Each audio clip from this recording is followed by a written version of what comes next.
from my pain. In God's eyes, we're all the same. Someday we'll all have perfect wings. Don't laugh at me.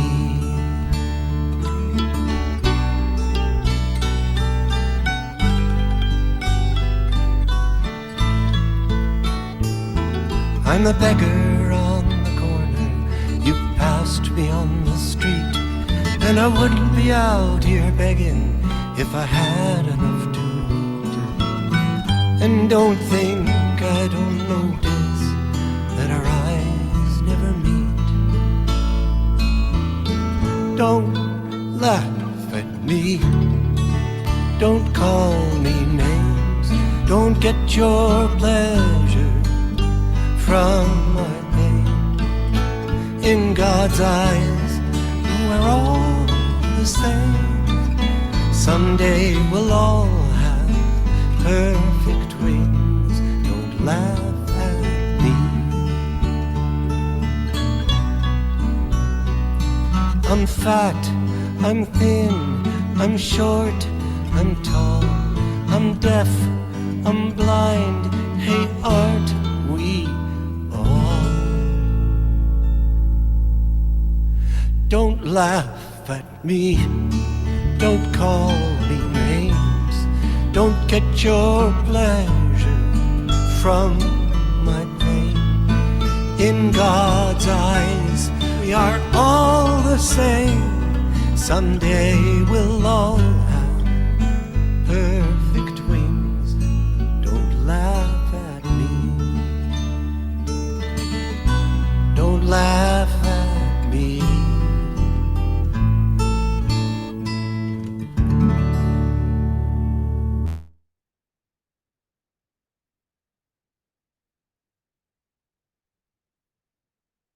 Myra, you are a co-host, so I don't know what's going on. Hi, Stephen. How are you?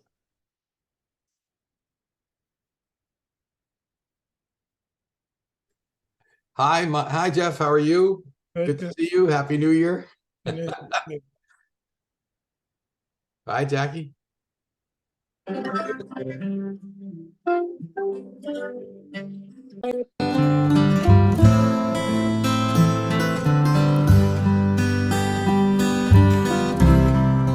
Never give up, no matter the pain and sorrow.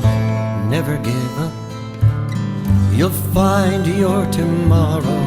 Compassionate heart, it will lead you.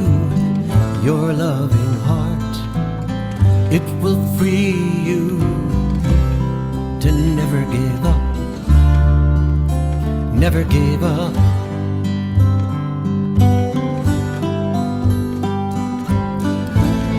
Love everyone, love all strangers, love even your enemies. Love everyone, and everyone will join you to work for peace, to work for peace.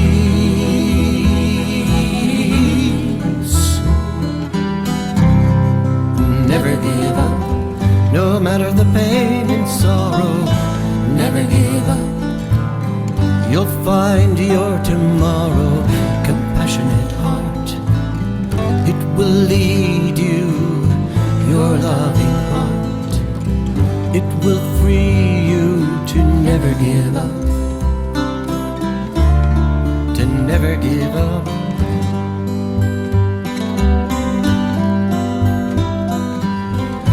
Love your friends, love all strangers, love even your enemies.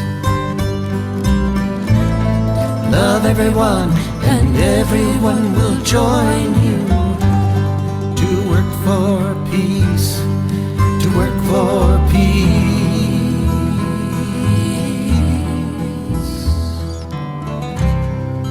Never give up, no matter the pain and sorrow. Never give up, you'll find your tomorrow. Compassionate heart, it will lead you.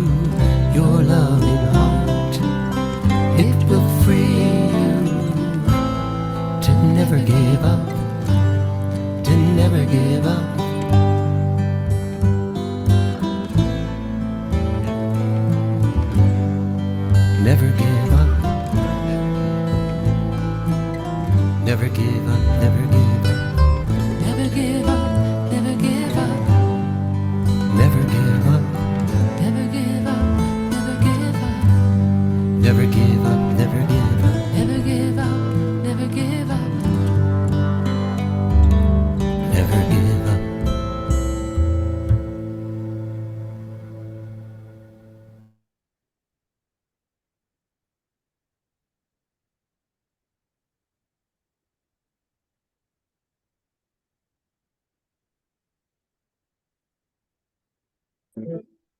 They say that the tree of loving shine on me again. They say it grows on the bank of the river suffering. Shine on me again.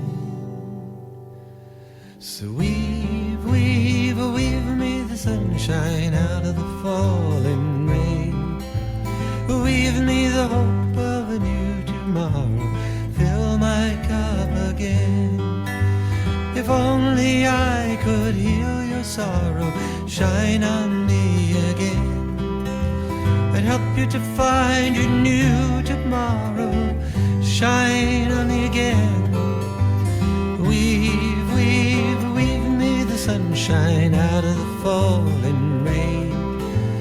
Weave me the hope of a new tomorrow.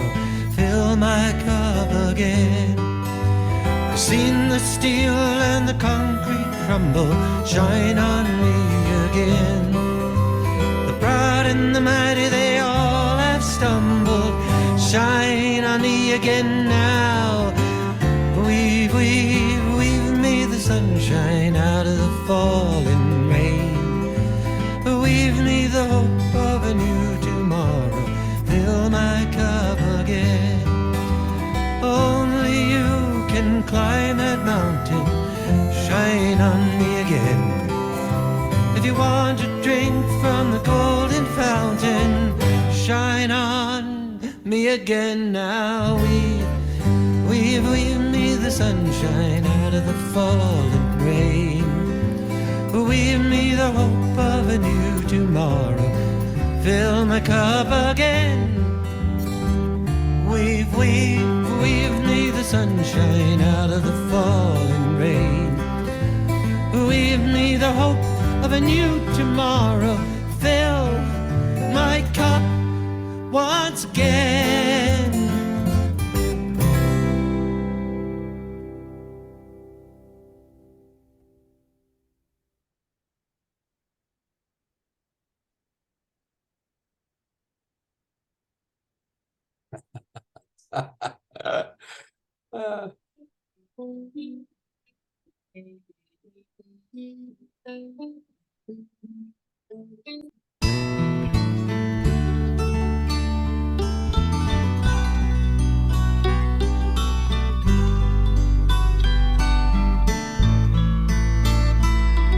I'm a little boy with glasses, the one they call a geek. A little girl who never smiles, 'cause I got braces on my teeth. And I know how it feels to cry myself to sleep. I'm the kid on every playground, the one that's chosen last. I'm a single teenage mother trying to overcome my past. You don't have to be my friend, but is it too much to ask? Don't laugh at me, don't call me names. Don't get your pleasure from my pain. In God's eyes, we're all the same. Someday we'll all have perfect wings. Don't laugh at me.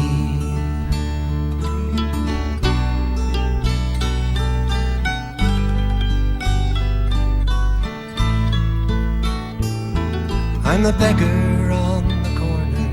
You've passed me on the street, and I wouldn't be out here begging if I had enough to eat. And don't think I don't notice that our eyes never meet. Don't laugh at me, don't call me names, don't get your pleasure from my pain. In God's eyes, we're all the same. Someday we'll all have perfect wings. Don't laugh at me. I'm fat, I'm thin, I'm short, I'm tall, I'm deaf, I'm blind. Hey, aren't we all? Don't laugh at me, don't call me names, don't get your pleasure from my pain. In God's eyes, we are all the same. Someday we'll all have perfect wings. Don't laugh at me. Don't laugh at me.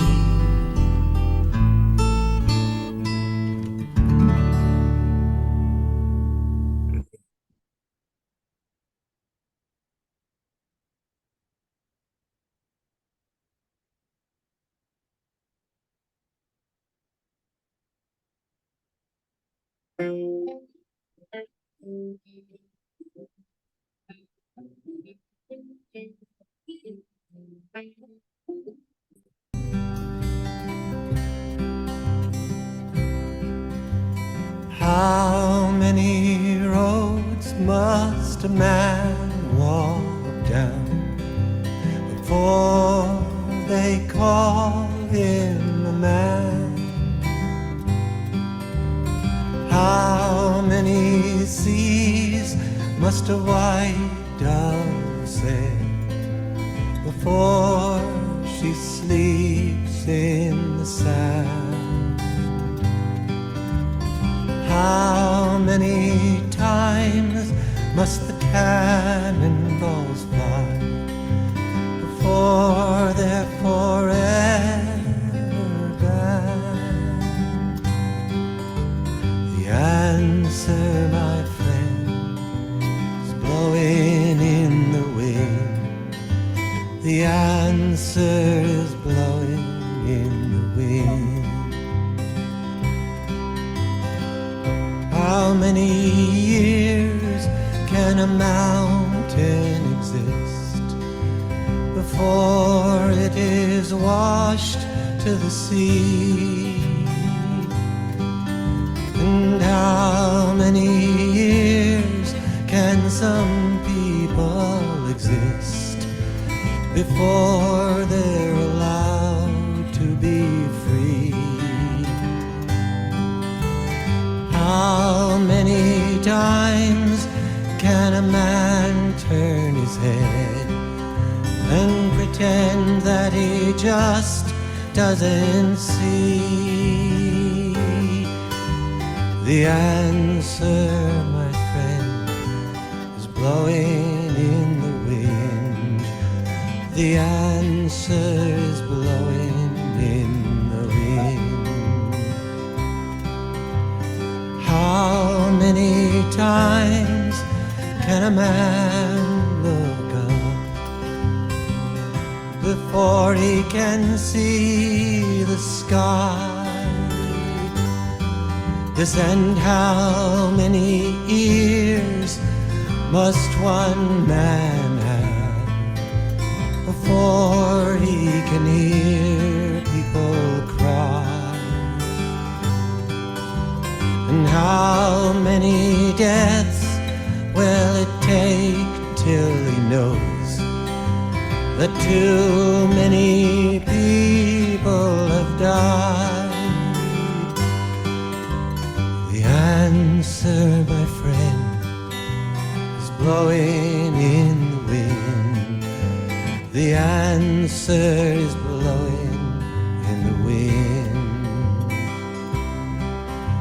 The answer, my friend, is blowing in the wind.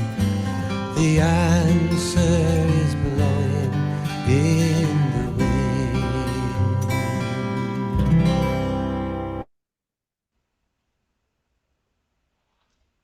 Well, hello, everyone. We're so delighted to have you. I'm Jeffrey Geisner, founder of the Jewish Culture and Holocaust Remembrance Group. And we have a very large crowd, and I am very happy to have my wife, Myra Geisner, helping me admit everyone coming in. We'll be starting in just a minute.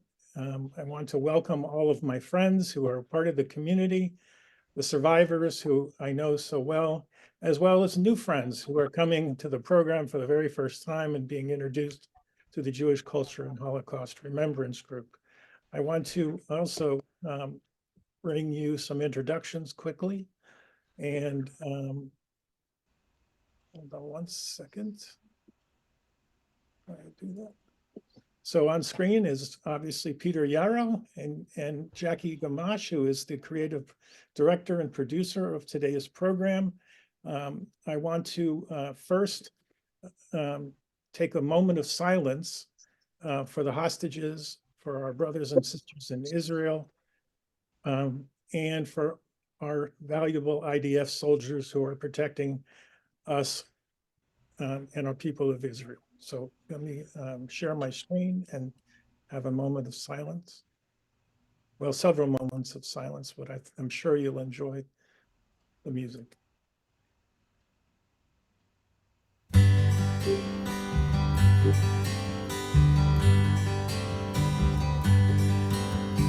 Light one candle for the Maccabee children, with thanks that their light didn't die. Light one candle for the pain they endured when their right to exist was denied. Light one candle for the terrible sacrifice justice and freedom demand. But light one candle for the wisdom to know when the peacemaker's time is at hand. Don't let the light go out, it's lasted for so many years. Don't let the light go out, let it shine through our love and our tears. Light one candle for the strength that we need to never become our own foe. And light one candle for those who are suffering the pain we learned so long ago. Light one candle for all we believe in, let anger not tear us apart. But light one candle to bind us together with peace as the song in our hearts. Don't let the light go out, it's lasted for so many years. Don't let the light go out, let it shine through our love and our tears. What is the memory that's valued so highly that we keep it alive in that flame? What's the commitment to those who have died when we cry out they've not died in vain? We have come this far, always believing that justice will somehow prevail. This is the burden, and this is the promise, and this is why we will not fail. Don't let the light go out, it's lasted for so many years. Don't let the light go out, let it shine through our love and our tears. Don't let the light go out, don't let the light go out, don't let the light go out.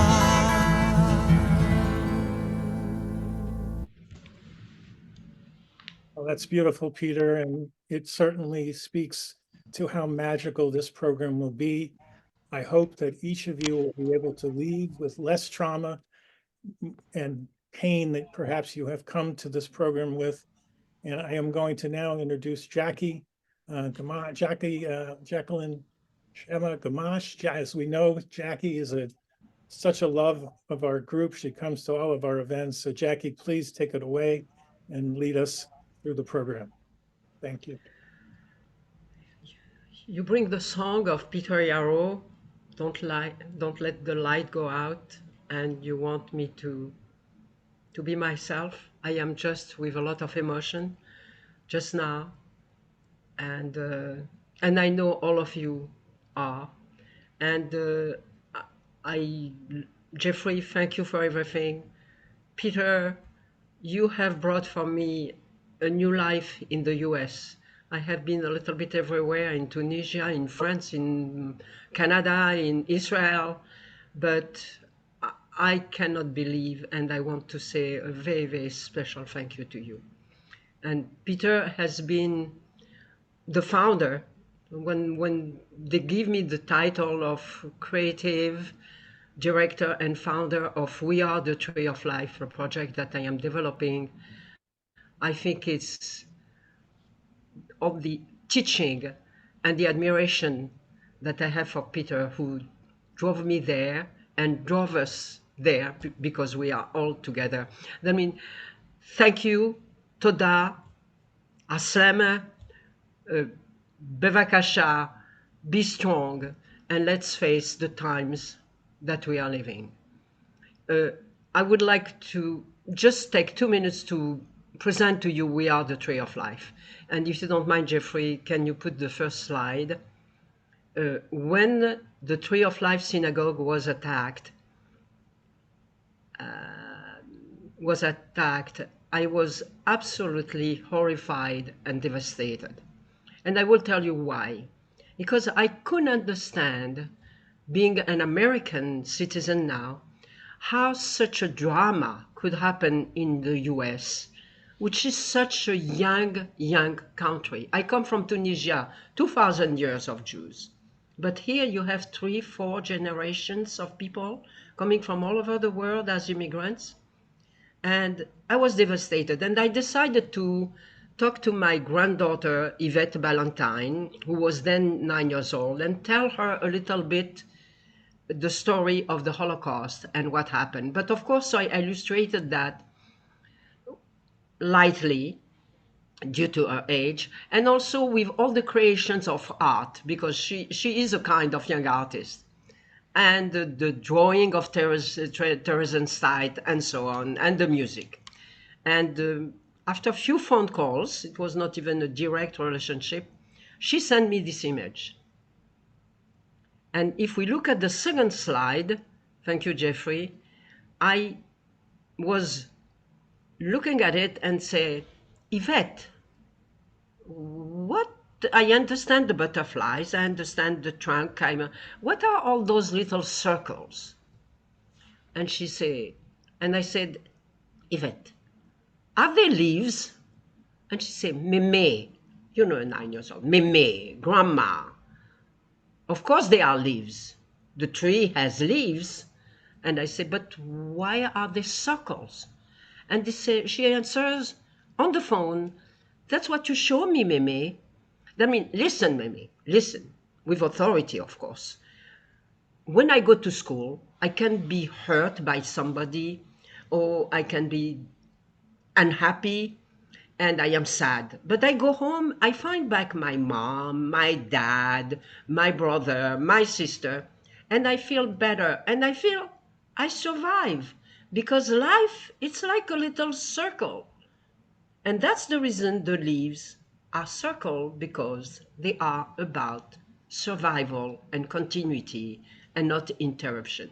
And I think that presentation of my granddaughter, which symbolize really we are the tree of life, and as the third slide, the issue and the presentation by a kid as from generation to generation. And we all say, as educators, as parents, as teachers, we have to transmit to our children what is correct, what is appropriate. And I got into writing a poem. It's the only and first poem of my life. In those days, music notes were silenced. On this day, music will be heard. In those days, drawings were hidden and invisible. On this day, they will be seen. In those days, literature was voiceless. On this day, life stories, words, and poetry will be proclaimed. And I have to say that all this thinking came from a number of people, and one of them is here also today, Clint, who produced the movie, Peter, and many others that you will see in the movie. And I don't know how to say thank you. I even don't know if I have to say thank you. I love to tell Peter, Peter, I love you.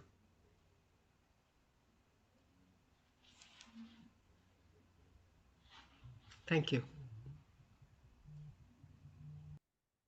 Now, would give a chance to Peter to share with us his approach and his music. So that, Peter. Jackie, it's an honor and a pleasure, and I am in awe of your determination, your persistence, and I remember and your commitment and your love, which is expressed not just in words, but in your actions and in your creative direction. And I remember the initial conversations that we had when you were beginning to conceive of what the tree of life would be. And the concept was, and it was your concept, that somehow through our being engaged with and recognizing the creativity, the resilience, the love, and the power of people who were in the middle of the most horrendous, bestial circumstance, perhaps in our recorded history, in recent history, the Holocaust, how that could educate us to be a force in our own time, to do what we can to resist those horrifically painful, cruel forces that are swirling around us. The forces that may not be in any way comparable to what occurred in the Holocaust. It was when we were talking about it, they were not unleashed in the sense they are now, but we were talking about what we could do, and we agreed that when people saw what creative people did in those circumstances, so that they said, I will not be annihilated.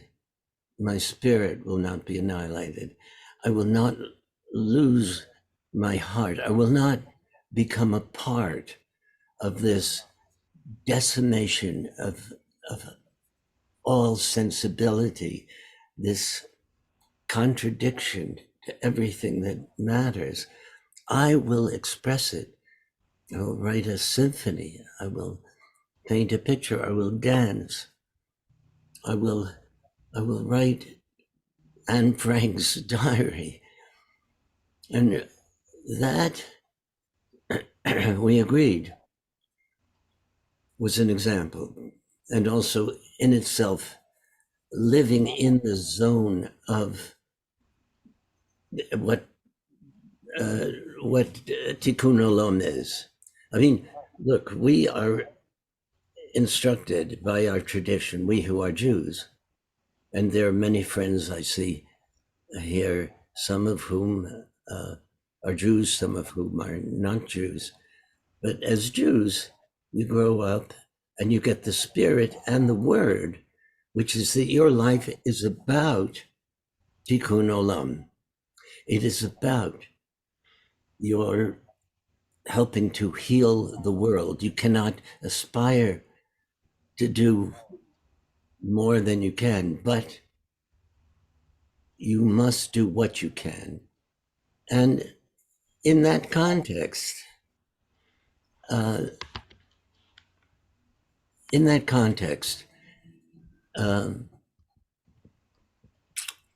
said to you several things. This must not, in being Jewish, that doesn't mean we are only for Jews. The tree of life is not only for, it's for all of humanity. We are healing not just the suffering of Jews. As Jews, we are to know that because we were slaves in Egypt, anybody who is enslaved means that we need to be there. We understand. We have, why are Jews called the chosen people? We have people who will say those words, and some will say, because we're so smart, no. We are chosen for leadership of the task of taking on the world of sorrow and injury on our shoulders. We, not that others don't, but that is our specific instruction. And when we do, we don't do it indiscriminately. Oh, you're going to do it for this group of people, but not for LGBT, not for Q, not for younger people, not for older people, not for people from Islam. Humanity itself is what we Jews embrace, and we do it with this is what we do. We sing, we dance, and we bring light so that we are not co-opted, we are not seduced. What has seduced people all over the world now in the United States, there is the capacity in all of us, Jackie, for being those kinds of peoples that we despise. It can be awakened in every one of us. How do we resist? How do we become continuing peace builders? Well, when we create, we share our love. When we love, we are building peace. So if we affirm through music what we care about, as I am singing, let me give you a little bit of the lyric of Light One Candle here. It says, light one candle for the strength that we need to never become our own foe. And to each one of you who's on the screen, me, as Americans, as Jews, our own foe, as Israelis, as Palestinians, as people in the world, let us not, but very specifically, because it's in the context of Light One Candle, it refers to the world that surrounds the reality of the Jewish history. Light one candle for those who are suffering pain. We learned so long ago. Anybody who is in the diaspora, we know what a diaspora is about. We know Fiddler on the Roof. We know what it is to be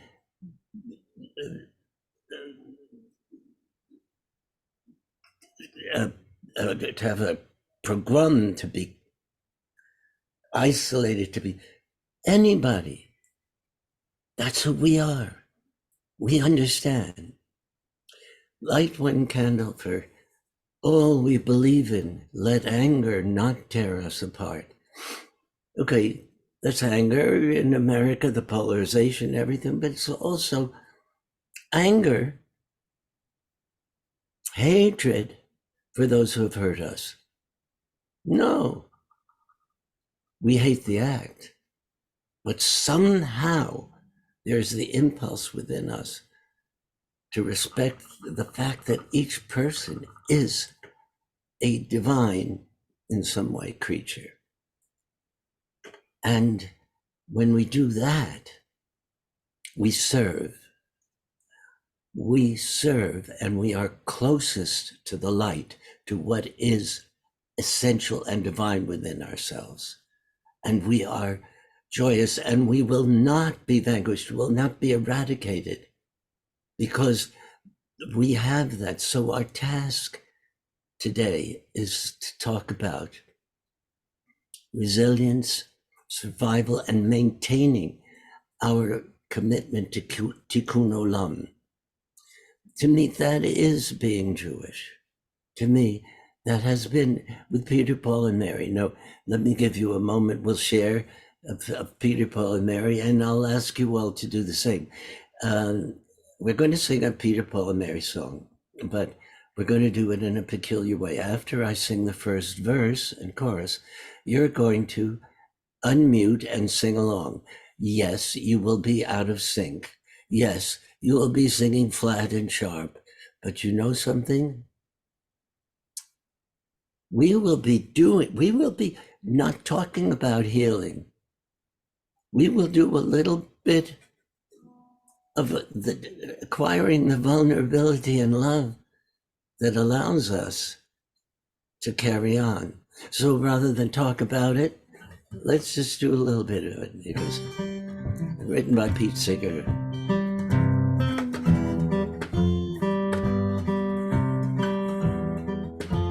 If I had a hammer, I'd hammer in the morning. Now, unmute yourselves. There's a little microphone in the lower left corner of your screen. There you are, unmuting yourselves. Now, if you can't sing, Bonnie, I don't see you unmuted. Do you know how to unmute, Bonnie? Janine is there.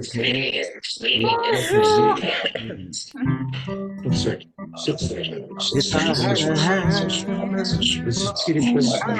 Hammer in the morning, hammer in the evening, all over this land, hold it for a second. Hold it. sing out danger, sing out warning, and sing out the love of brothers and sisters. I think Peter wants us to stop. Right, Stephen, unmute again. Here we go. Esty Sherry, I want to see you unmuted. I see you, Esty. I see you smiling. I see your red hair. I see your glasses. How to unmute? You don't have to unmute.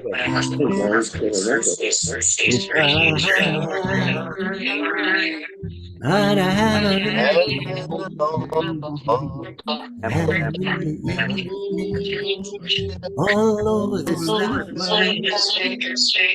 A hammer of danger, a hammer out of warning, a hammer out of love, the brothers and sisters, all Hammer, hammer, hammer. land. If I had a bell, If I had a bell I'd I'd ring ring it in the morning, in the morning, it in the hammer in the all evening, over this land. over this ring land. it out Hammer, hammer, danger, ring it out a warning. I'd ring out love between the brothers and the sisters. Oh, and now with your hands back and forth, back and forth. Your hands back and forth, back and forth and forth. If I had a song, I'd sing it in the morning, sing it in the evening, all over this land. I'd sing it out danger, sing it out of war.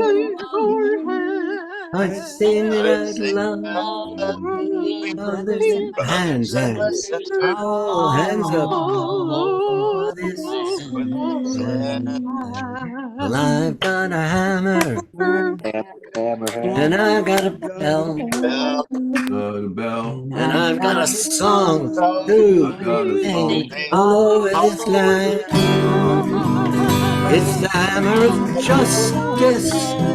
It's the bell of freedom. The brothers and my sisters. Oh, this This land. is the hammer of justice. The bell of freedom.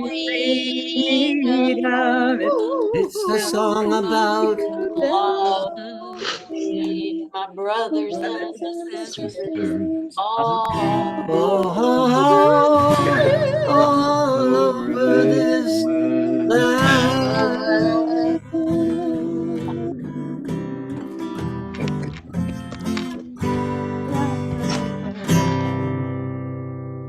Yes, I see you. I feel you. We are connected now. This is what music. This is what it did at the March on Washington in 1963, when Peter, Paul, and Mary sang that. In this song, Pete Seeger tells us the challenge and what the problem is. In each generation, we have to preserve liberty and justice. It's a fight. We cannot presume in any generation that it's not going to be the formidable task. We cannot say it's a done deal. We cannot see women have a right to make determinations of their own bodies. We can't take this for granted. We cannot take for granted any of the liberties and freedoms. That's what Pete Seeger, we have to hammer out danger, hammer out a warning that if we don't persist in our commitment to guarding, and how do we guard it? With tikkun olam. But then Pete Seeger gives us the answer of the building block of success. The love between our brothers and our sisters, between us. When it is between us, and it's not just about us, when we see suffering, when we see pain, when we see joy, when we celebrate, when we are vulnerable, when we love, we make a blow for peace, for freedom, for justice. And we have within ourselves the strength to do what Peter, Paul, and Mary did for the entire 50 years that we were together.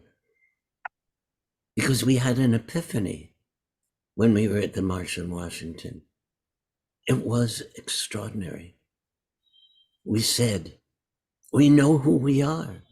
We are this, our essence. Our essence is found in the beauty of the burden. Now, what is the burden? In the last verse of Light One Candle, it says, what is the memory that's valued so highly that we keep it alive in that flame? What is that memory? The memory of the Holocaust? Yes. The memory of being slaves? Torah. The memory of being, becoming, wanderers. The memory of anti-Semitism. The memory of anti-women,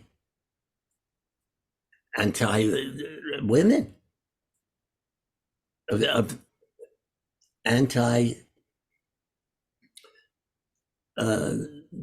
people with disabilities, anti-humanity. What is the memory? But for us, it's very specific. For us as Jews, we have that memory, and it says, what is the memory valued so highly that we keep it alive? What's the commitment to those who have died when we cry out they've not died in vain? How do we dignify ourselves and the struggle and the survivors children and those who are survivors, not just survivors in the Holocaust, but survivors of the extrapolation of what that means. And then it says, and light one candle, and this defines me as a Jew to myself. We have come this far, always believing that justice will somehow prevail. This is the burden. This is the promise. And this is why we will not fail. We have said, if we embrace justice, will somehow, is that a burden? Why is it a burden? Because as Jews, as people who embrace this premise, Jewish or not, what we are saying is we will not return an eye for an eye, a tooth for a tooth. We will not become those people who have visited this horror on us and on others. However hard it is, we won't do that. And that's the task now. And it's very hard. Very hard. It is a burden. When somebody injures you terribly, there is that if you want to be in the army, they have to teach you how to kill. They have to teach you to hate. We have to do the opposite. We can despise the act, but we burden ourselves with the hatred and the hatred projected on others. We are not peace builders. We are the inverse. And that's what I learned. And that's what we learn from the tree of life, because we see the people who have survived, who have not survived, but written, but sung, and said just what we did in If I Had a Hammer. So for the last couple of minutes, I want to sing a few times, very softly with you, the chorus of Blowing in the Wind. And in that, remember that we are still here. A lot of us are people of some age. And we are the people who possess a memory of a time of great, great hopefulness, great authority, of enthusiasm,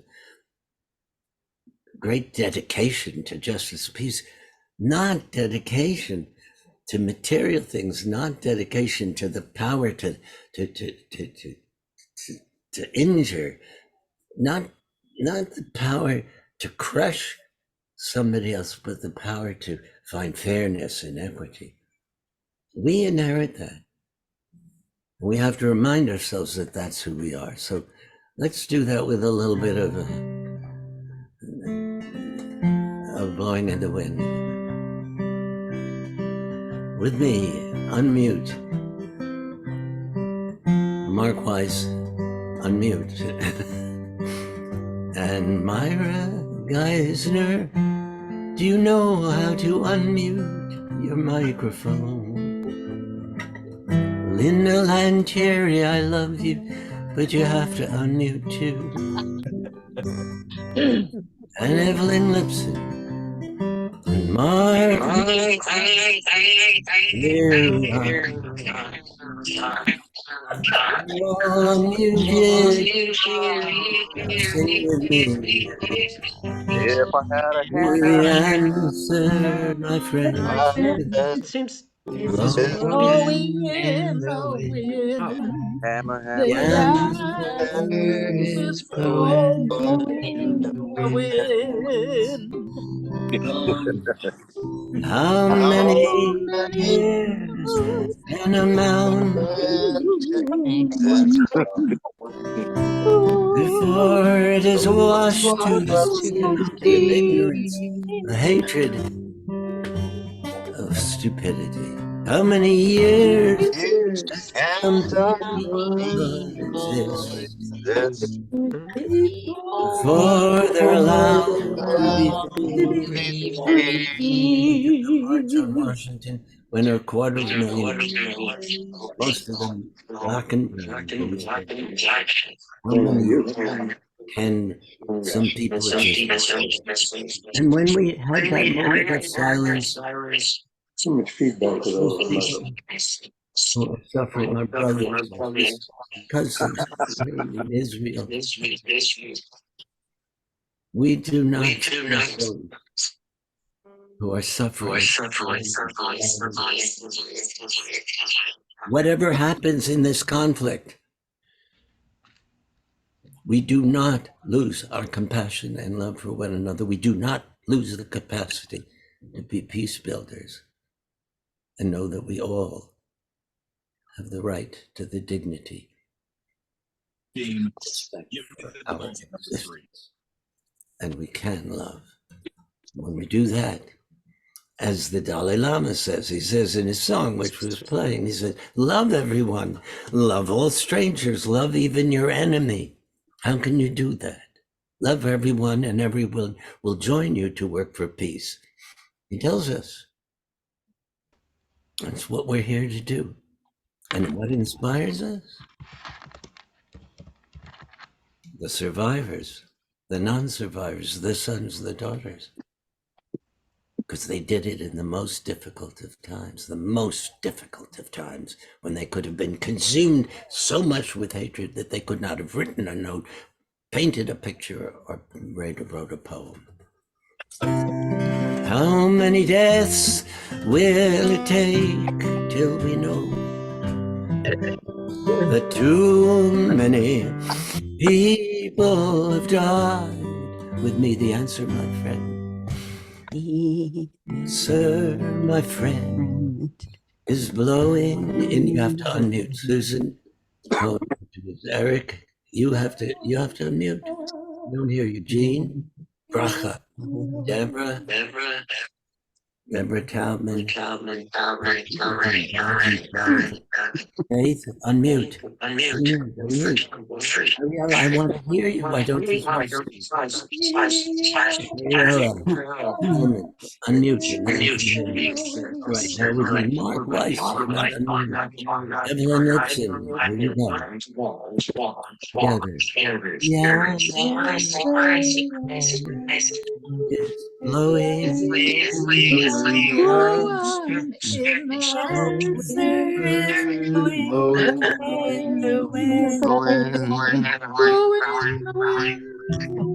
The answer is blowing. I hear you. Feel you. Hug me. Give me a big hug. Give me a big hug. Let me see your big hug. Reach out your hand to the next person. Zelda, I'm reaching out my hand. Give me a big hug. Cross your arms in front of you and give me a big hug. Give each other a big hug. Yay! We are together. We're alive. We are together. We are still here. Our goodness is not extinguished. Our capacity to love. And we can still be people of all sorts, but as Jews, we are here to heal. And that is the beauty and dignity of life exemplified. Okay, the tree of life it is. And with great honor, we remember. Can I have this back? We remember together. Thank you, Peter. Thank you, Peter. Thank you. Jeffrey, may I ask you to mute everybody? Peter, we'll see Peter again after the screening of the movie. He will be here for question and answers. I took some notes when he was talking. That means there are some new ideas if it happens with you, any of you. And if you have a direction, a thought, please share it with us through Jeffrey or through email. We will really appreciate. And if I may now go back for 1 second about from generation to generation. I explained to you how my granddaughter was involved with that, but my daughter, Yael, was also involved with that. She knew I was developing this project and thinking about it, and she has a very, very close friend, Clint Burkett. And Clint was an admirable man, producer, award winner in film productions, spent an hour and a half with me on the phone. And I was explaining to him what I was doing. And his conclusion was, I am going to make a movie for you. I say, what do you mean, Clint? He said, I am making a movie for We Are the Tree of Life. Clint, are you there? I'm here. Thank you, Clint. And Clint is incredible. Well, Incredible. I'm just a Your man. turn. Well, basically, Jackie called me up. Her daughter is an amazing singer-songwriter, and her and Vladimir, they actually are in the film, and they are some of the kind of like an overture for the film. But anyway, Jackie called me up, asked me if I wanted to help her out on this project when she said that it had to do with the Holocaust and music and art. So it was a different approach to telling the story of the Holocaust and the story of survival. And so I decided that I would help her. She created it, and she started sending me PowerPoints, and then I put down a timeline in my editing studio, and we just started going after each story individually. People jumped on board. Lynn Kibo was also very instrumental in helping us get this going. And so we went to, it was during COVID, so we had to mask up if we went to a house, like we went to Eileen Wingard and her friend, the pianist, I forgot her name, that was playing. They did a salon, and we did a story about them. And then so basically it's Jackie's idea that I turned into, it was going to be, it's a learning tool of sorts. But now it's a documentary, and I'm honored that I could bring it to you. And I thank you, Jeffrey, for doing Can this. can we remove the videos? That will help. Pardon me? Just turn off all videos. You don't need to, Jackie. Don't worry about it. I have it controlled. Jeffrey's got it all under control, Jackie. And so anyway, what else can I say? I'm honored to be here, and I'm fortunate to be able to help tell this story. I'm not Jewish, but I did grow up in a Jewish neighborhood, and so I understand some things that maybe other people wouldn't. But one of my neighbors was in Auschwitz and escaped, so that kind of was a powerful thing that happened in my childhood when I realized about that.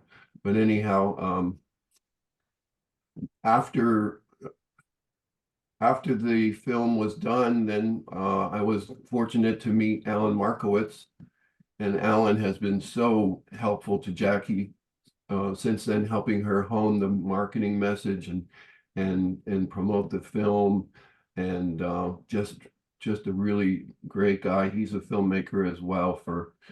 He does virtual reality films and IMAX films and things like that. I don't know if he's here, but we love you, Alan, and thank you, Peter. That was wonderful what you did there, and it had us all laughing, and I'm just happy to be here, and thank you. Okay, Jackie, we'll get started with the film is that okay? Jackie? Jackie? Unmute yourself, Jackie. I don't see her. Where'd she Maybe we go? lost her. So I'm going to begin the film. I don't see her. Okay, Jackie will come back if she's online. So hold on a second while I share the screen. We'll get started.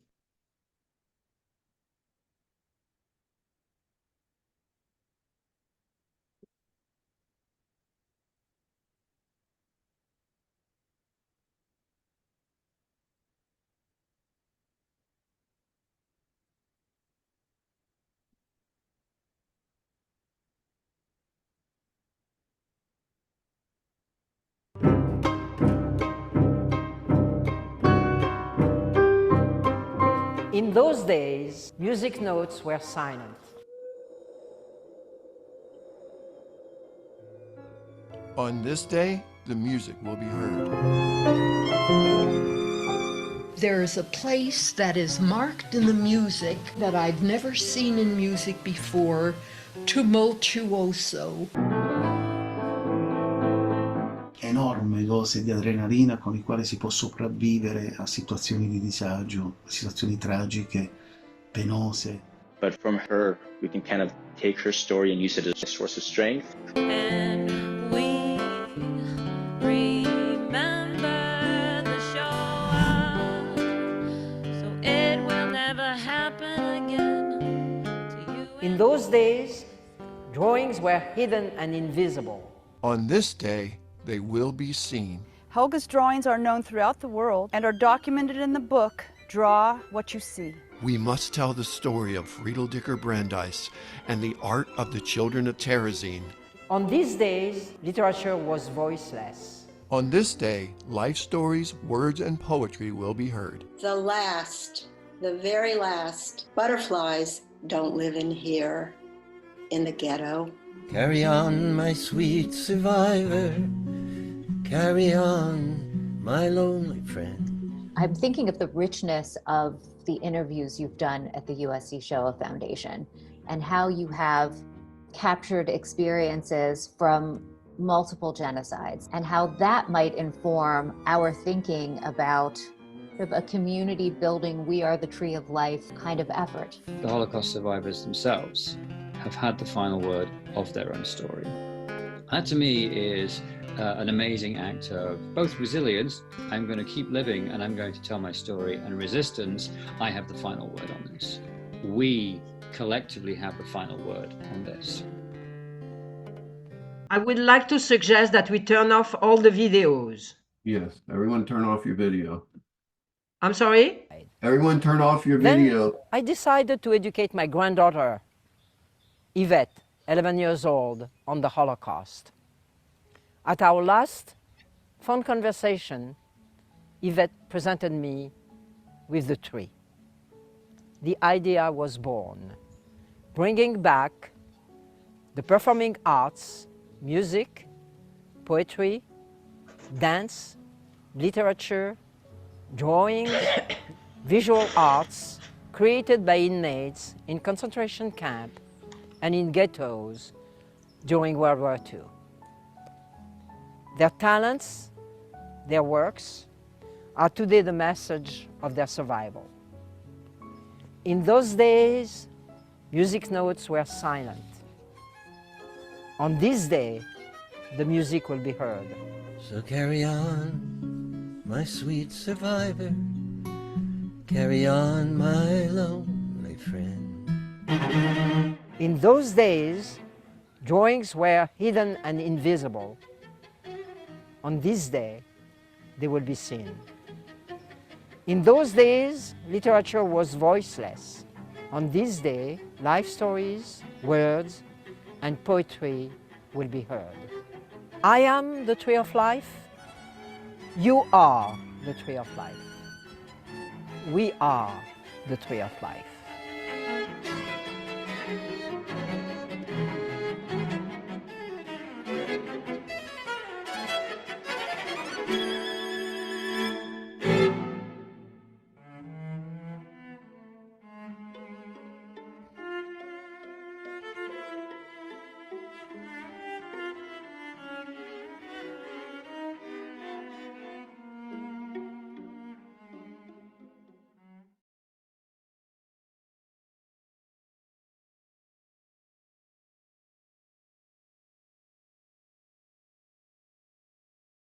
Friedel Dicker Brandeis was a painter, a designer, a graduate of the Bauhaus, and an activist.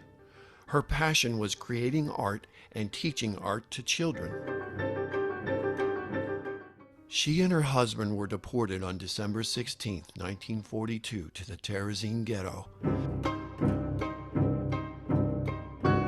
And Friedel selflessly filled her deportation suitcases with art supplies rather than essentials.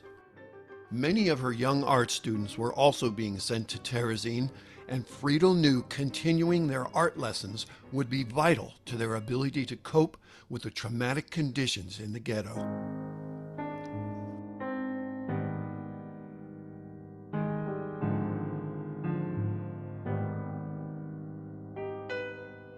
While in Terezin, Friedel continued to teach and create art. From 1943 to 1944, Friedel's Terezin art classes functioned as a kind of therapy, helping her students to endure the harsh reality of ghetto life.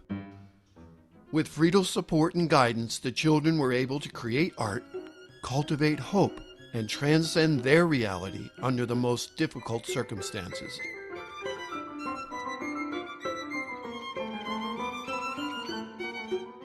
Before being deported from Terezin to Auschwitz, Friedel filled 2 suitcases with the children's drawings and hid them in one of the dormitories at Terezin. In 1945, after the war, the suitcases were found filled with nearly 4,500 of the children's drawings. The Jewish Museum in Prague holds them on permanent exhibition in the Pinkas Synagogue. The synagogue is now a memorial to the nearly 80,000 Jewish victims of the Holocaust from the Czech lands.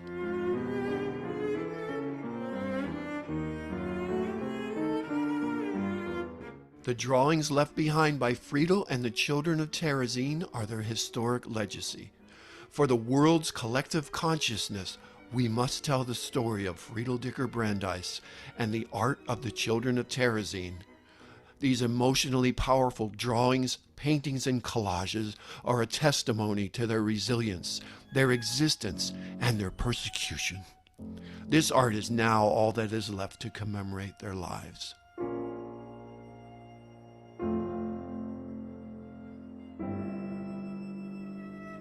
In the autumn of 1944, Friedel and most of her young students were deported east, where nearly all of them perished in the gas chambers of Auschwitz. Of the nearly 660 children who created art with Friedel in Terezin, 550 did not survive. Friedel was murdered in Auschwitz on October 9, 1944.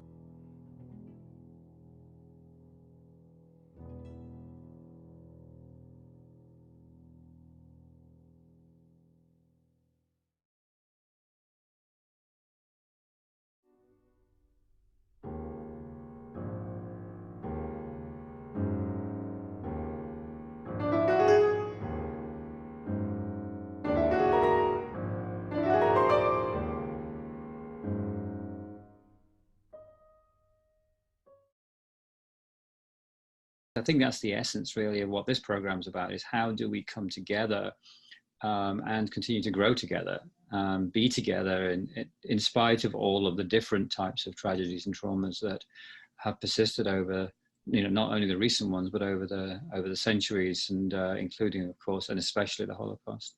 Oh, it really is, even in learning how people cope with trauma. What I was thinking is that now I have this opportunity to talk to you, and I'm thinking of the richness of the interviews you've done at the JCHRnow Foundation and how you have captured experiences from multiple genocides and how that might inform our thinking about sort of a community building, we are the tree of life kind of effort.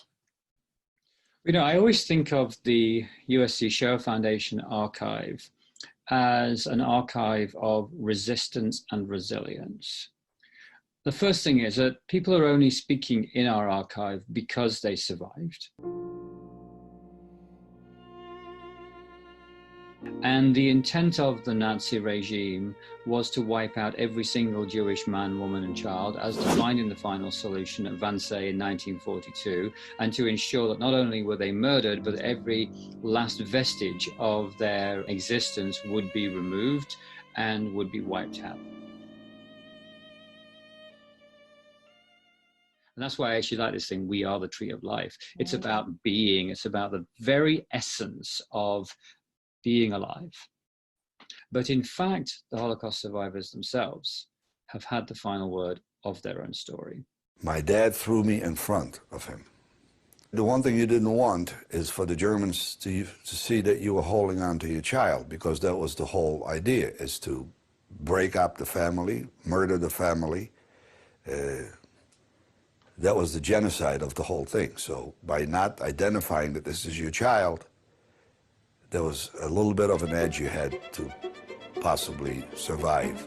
That to me is an amazing act of both resilience, I'm going to keep living and I'm going to tell my story, and resistance, I have the final word on this. We collectively have the final word on this.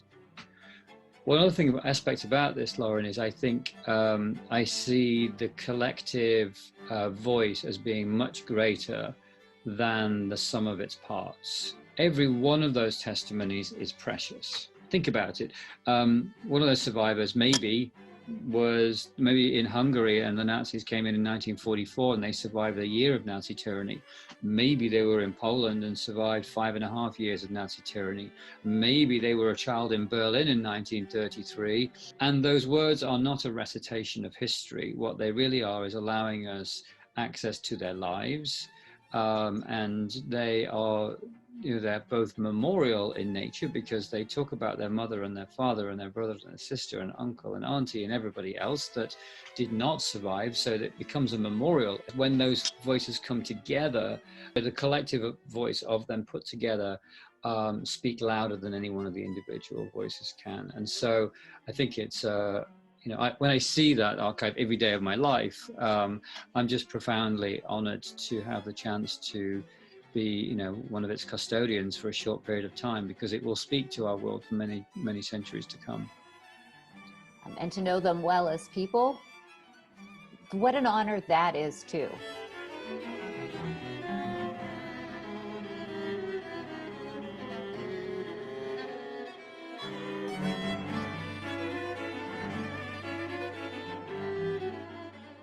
To know Holocaust survivors in all of their complexity as people, so that there's so much more than that experience. They become friends, they become family. In the aftermath of the shooting here, I was calling survivors right away, of course. And some of them were distraught, and others saw this as, along the continuum.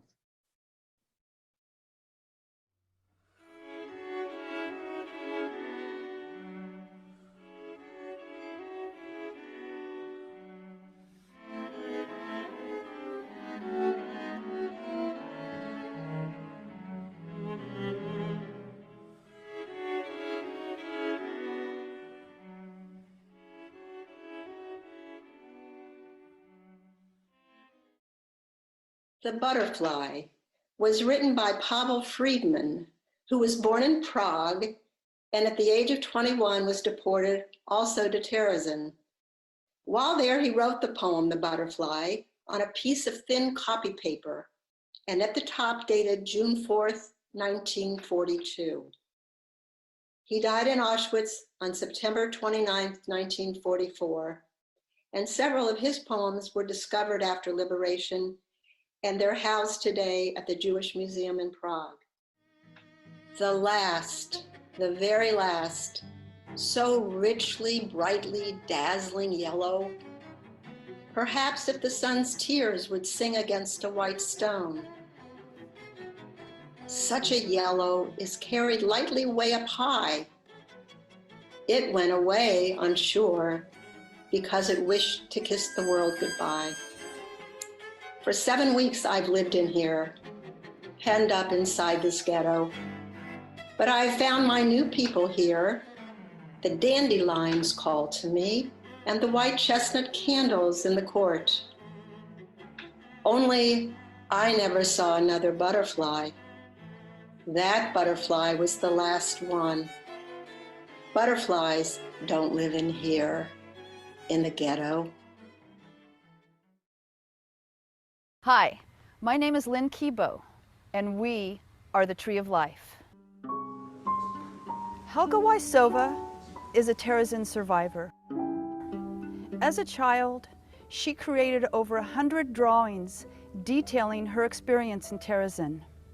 Helga's drawings are known throughout the world and are documented in the book, Draw What You See.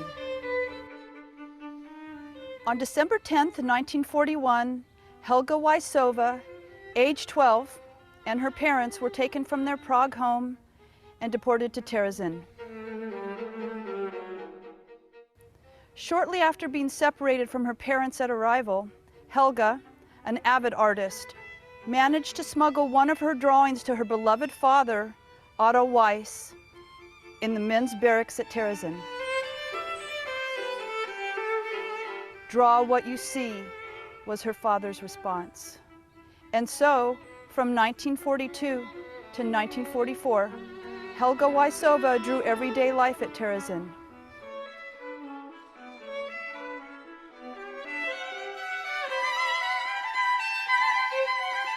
Through a child's lens, she drew her reality and her dreams in the so-called model ghetto.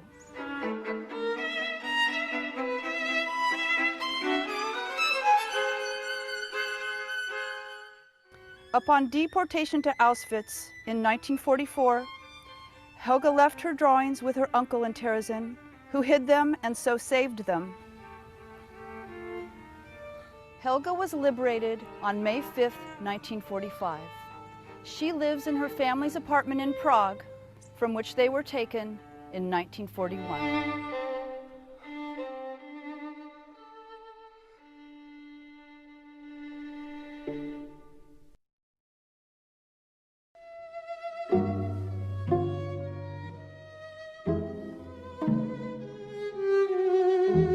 The Tree of Life has a focus, Lauren, around arts, thinking about, the arts during the Holocaust, as well as how it's also helping us to navigate after. Is that something that you have a focus on at the Holocaust Center in Pittsburgh at all, or is it, where does art come in for your community? We are very involved with the arts, and actually as director, this has been my area of greatest joy. We have been involved with a group that plays music by composers who were targeted. Some were victims in the Holocaust, some escaped. Of course, we have a comic book series that we're working on volume 4. It's nearly completed, that tells real stories from the Holocaust, Chutzpah Superheroes of the Holocaust. And we've had a number of art exhibits. We were able to work with the University of Pittsburgh to put, and I'm sure you've seen this exhibit, enormous photographs of Holocaust survivors, portraits, close-up.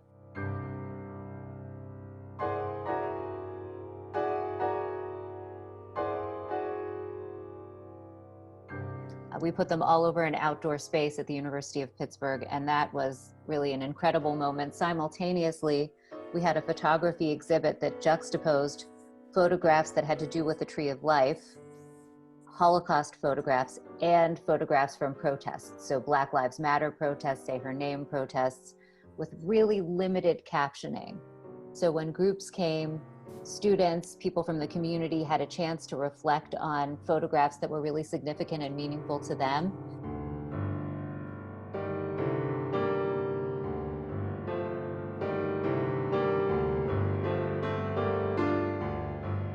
And that fostered a conversation. So in that way, we were starting to have the important, difficult conversations that I think need to be had if we're going to move forward and address problems we have in society now.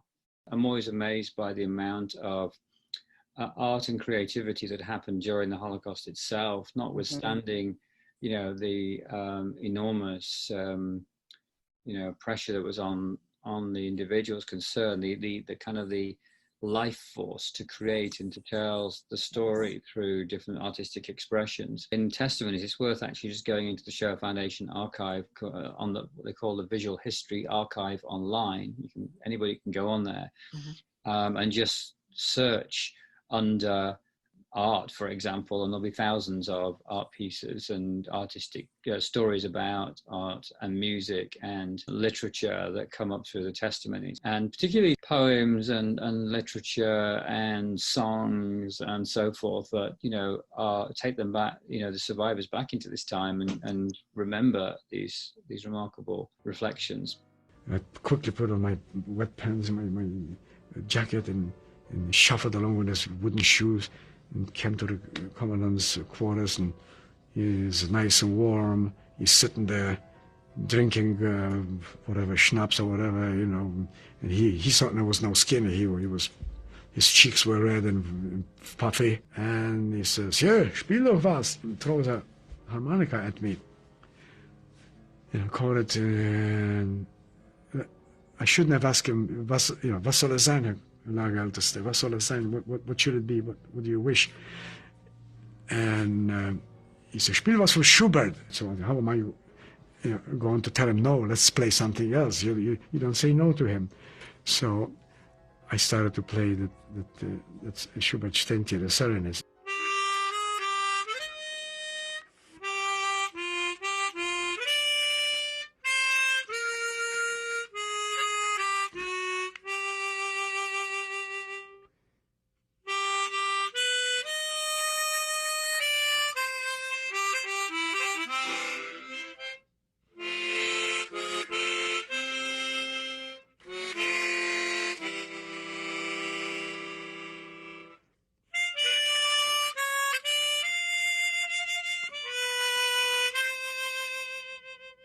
When I finished, he started looking around, and he went over there, and I see something in his hand, something bigger than a harmonica, and here, and he threw at me, and I was caught it like a football player today. I used to be a goalie on my soccer team, and I caught it, and it's a loaf of bread, a whole loaf of bread.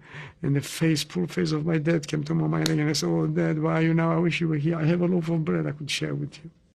That single piece is responsible for my survival.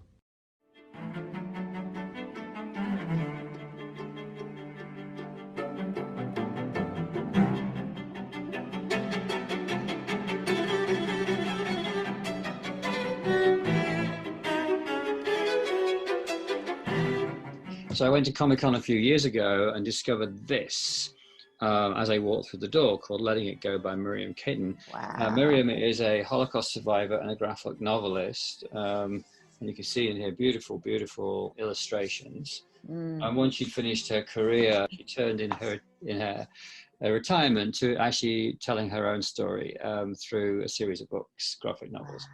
So she will be somebody definitely to get in touch with and bring to your center, because in a sense, this is her testimony.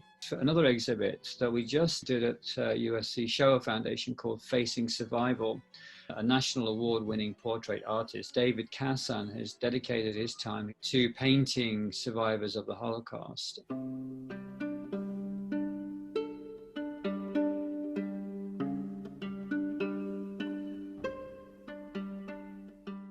We did an art exhibition with him, and I've just got here hanging on my wall here sort of an early drawing.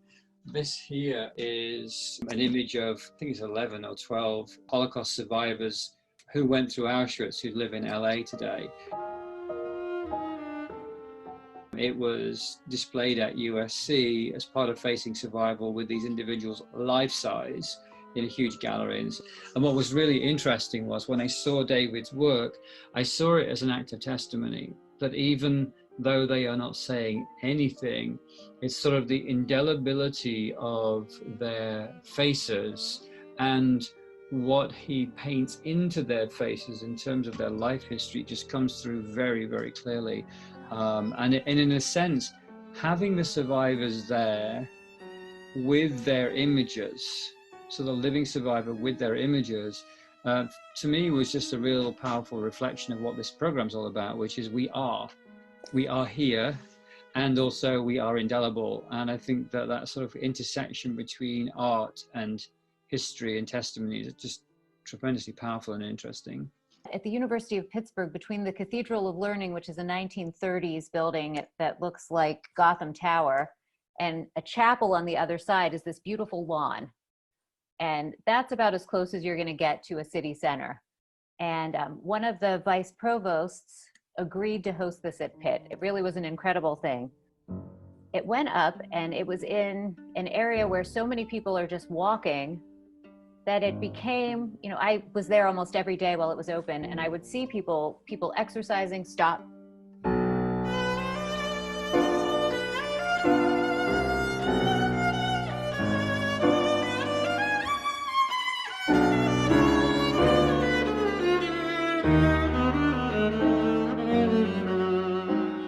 there's a painter in Pittsburgh, Adam Mayroff is his name, and he went almost every day to watch people looking at the exhibit, and then he painted them.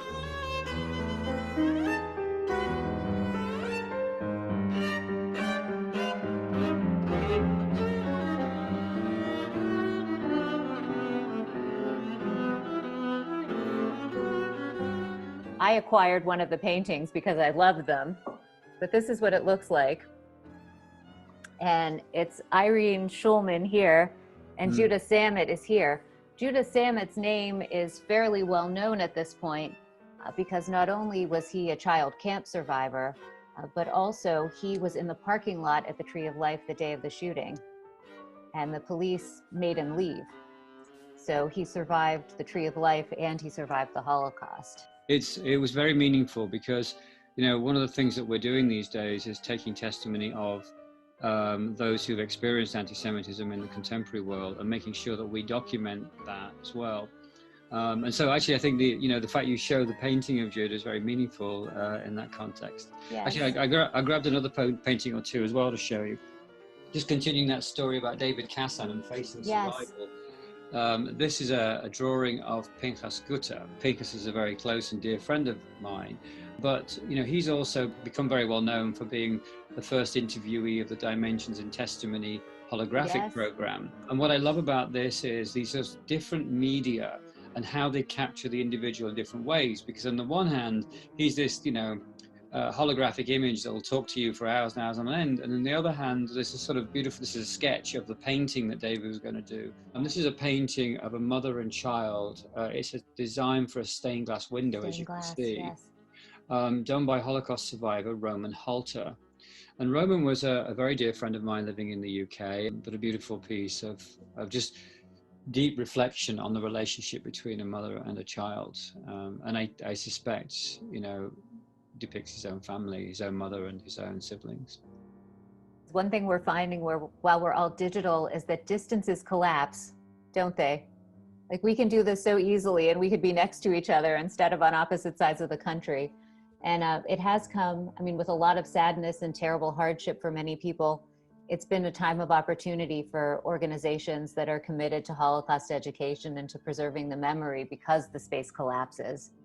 And we can do a lot more together. It kind of brings us full circle back to we are the Tree of Life, because actually it's sort of the we are, it's being together. And I think being together is what gives us the growth and gives us the chance to actually flourish in these times.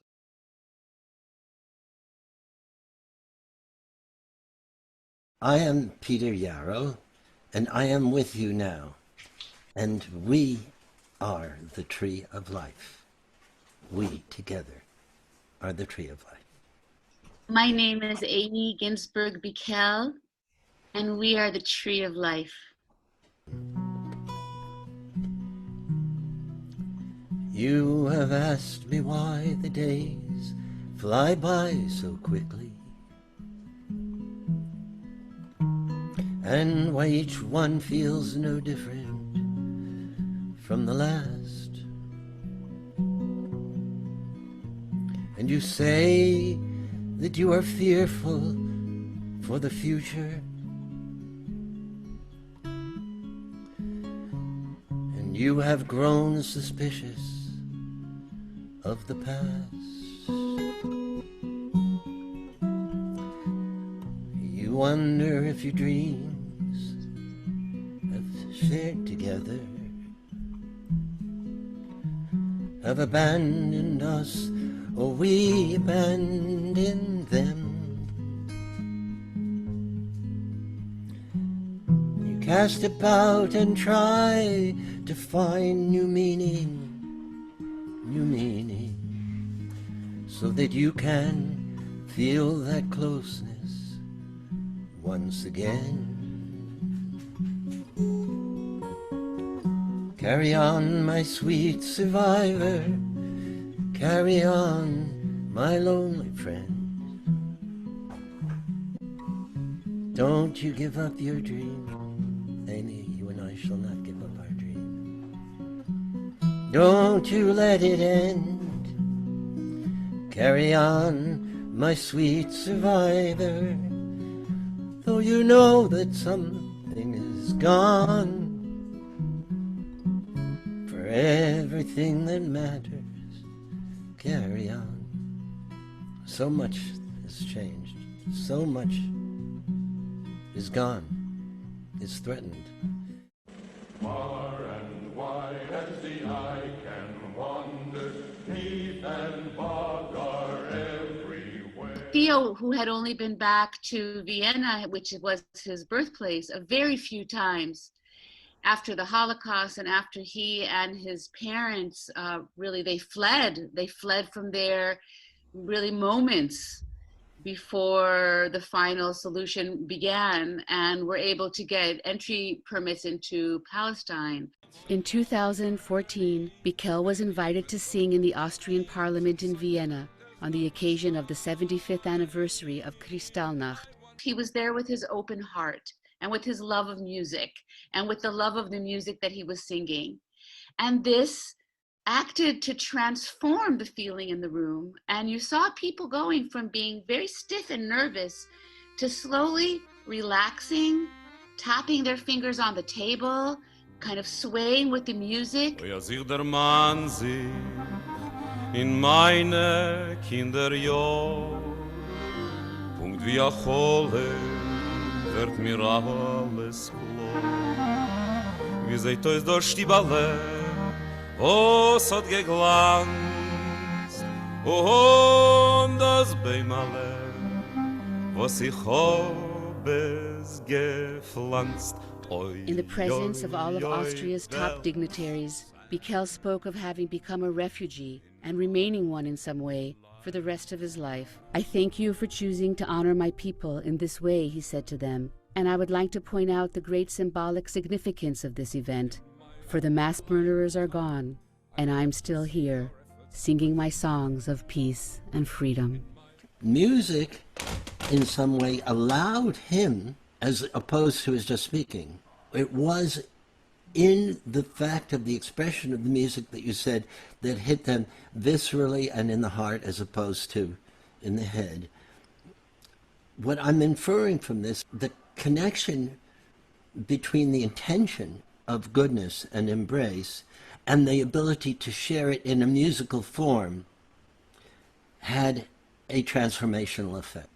And this pure joy, which is beyond our thoughts and our opinions and our philosophies and our ideologies, because it's coming from his heart and from his soul, it was able to connect directly to other people's hearts and souls. I think that we've touched on the nexus of a lot of what this conversation is about how we can use music to embrace, to bring people in, as opposed to using words to fight. If I scream, will you hear me? If I can't breathe, will you help me? We will, right now, we will help you. And we will raise our voices till we drown out the hate. Take a stand for love before it's too late. Who are we? Who are we? Who are we to speak up? We're the leaders of tomorrow. The world's gonna hear from us. As long as there's injustice and violence, we won't succumb to the sin of silence.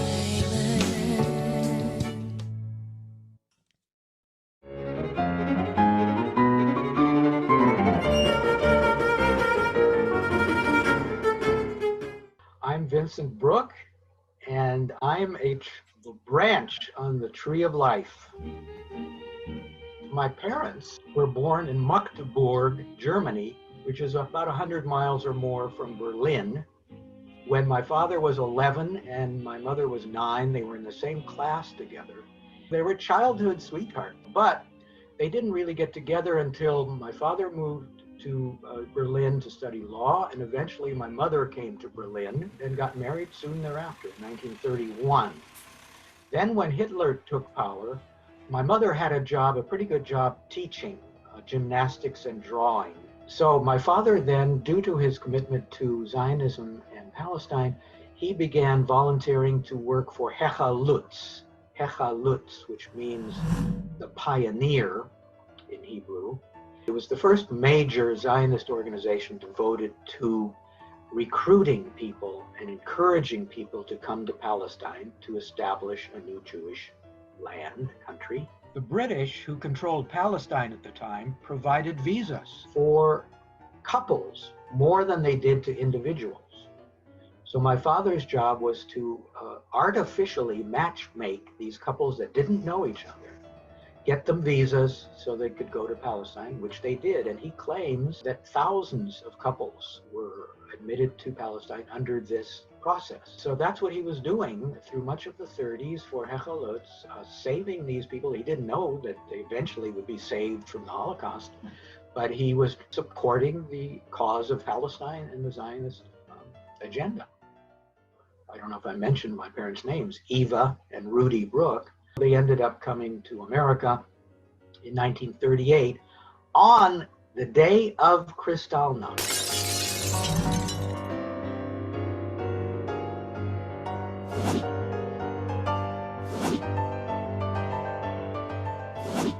Kristallnacht was actually 2 days, a day and a night, November 9th and 10th, 1938. I always imagine my father saying, "See, I told you so." We got out just in time, because my mother was still sort of feeling it wasn't that urgent. Now, many of their relatives did not get out in the nick of time. My mother left her sister and her father. Her father would perish in Theresienstadt, also called Terezin in Czechoslovakia. And his father had died of natural causes before he left. He lost his mother and his only sister. They died in a transfer camp in Poland of starvation, and I have the record of that. But an artist in Germany many years ago, I think 10, 15 years ago, and he had the idea of commemorating those who had died in the Holocaust by placing a tiny brass plate, sort of like a walk of infamy, either in front of their house on the sidewalk or in front of a business that they had, that then said who they were and when they were born and when they died, and I think where they died in the Holocaust. Okay?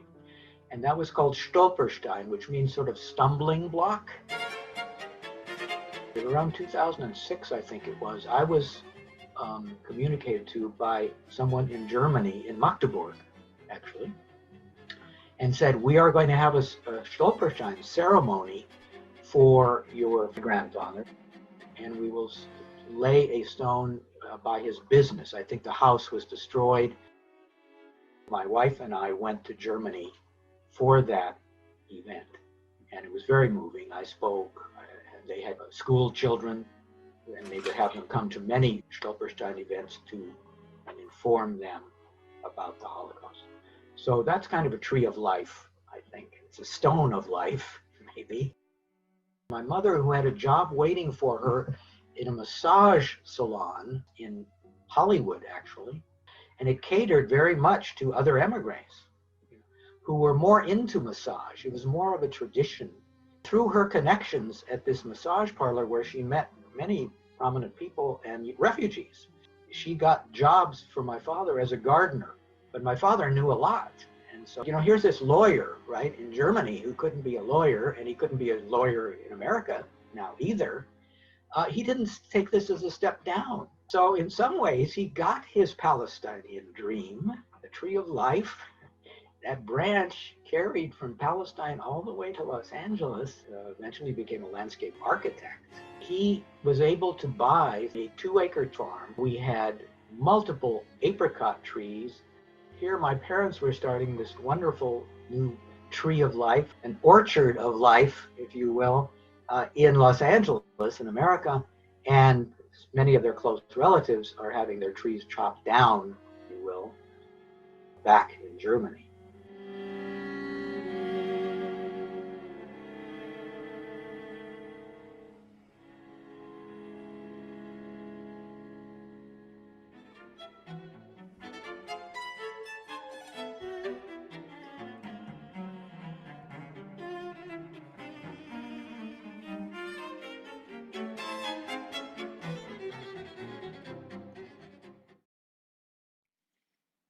Hi, my name is Tamuz Dubnov.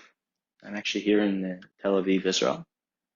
I'm 25, and I'm going to tell you / show you about the story of Francesca Mann, who was only 26 when she perished. She was a dancer, and the notable thing about her is that when she was taken to Auschwitz, she was able to use her skills as a performer and sort of seduce one of the guards and grab his gun and shoot him and shoot another. Now, the amazing thing is she was one of the most prominent dancers at the time with an amazing career to look forward to. And she was at first told she was on her way to Switzerland and supposedly rescued, but in fact, she was taken to Auschwitz. And when she was told to strip, that's when she used her experience to really fight back and use her experience on stage and her kind of movement vocabulary to get close to a guard, seduce them. Some stories say that she pulled off her shoe and attacked them with a heel. Some say that she grabbed the gun. But in either or in all versions, she was able to grab a gun and shoot not just one, but 2 Nazis. And that really caused inspiration for the rest of the women with her. And they all started fighting back. Right now, I'll show you a piece I choreographed and performed that sort of tries to communicate her story. Let's take a look.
I went through this experience and this process of choreographing the piece around what I interpret as her experience. I really tried to kind of capture the feelings. Perhaps you heard the breathing in that piece.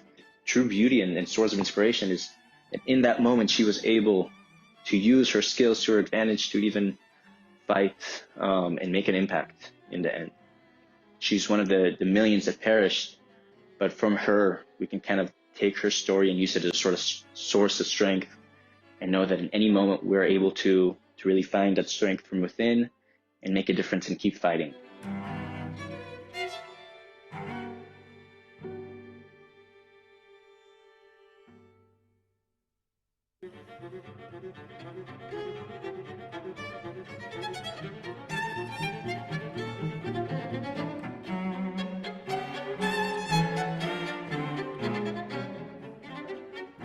I often talk about anti-Semitism, Lauren, as being, inherently genocidal. And the reason for that is obviously we have ample proof that if you do not confront anti-Semitism for what it is when it occurs, that we know that the end point of anti-Semitism is that Jews will be murdered, en masse, because that's what the Holocaust is ample, evidence of. And so, in a sense, when we see small acts of anti-Semitism occur, it's so vitally important that we do confront them, and that we do nip them in the bud, and that we do call them name it and for what it is, and move very quickly to remove the causes and of that particular form of anti-Semitism, whatever that might be, because we know ultimately it's genocidal. And so I take this very seriously. And it's interesting that you say the survivors themselves sort of, felt, well, of course, anti-Semitism ultimately turns violent. This goes for the digital world as well. We know that the killer in Pittsburgh was, active in the digital space. And it seems to be that the digital world has given much more freedom for the transference of violent ideas that, as we saw, can very easily turn from rhetoric into action. And I think we, in this country, we treasure the freedom of speech that we have, and absolutely we should protect it at all costs. And we also need to know when there is a danger in that speech that could lead to violence. And we have enough intelligence and enough knowledge today to be able to decipher between the two. Law enforcement and security people need to really understand better, because there are, it seems to me that there are clear signs, and at least we need to be able to decipher that and protect people's lives, because ultimately, words do kill. And just more awareness of what's happening online. The shooter at the Tree of Life was in an online community called Gab. I had never heard of it, and I'm not in law enforcement, but it sent a signal to law enforcement. They need to know about these places, right, where these conversations are taking place, for sure.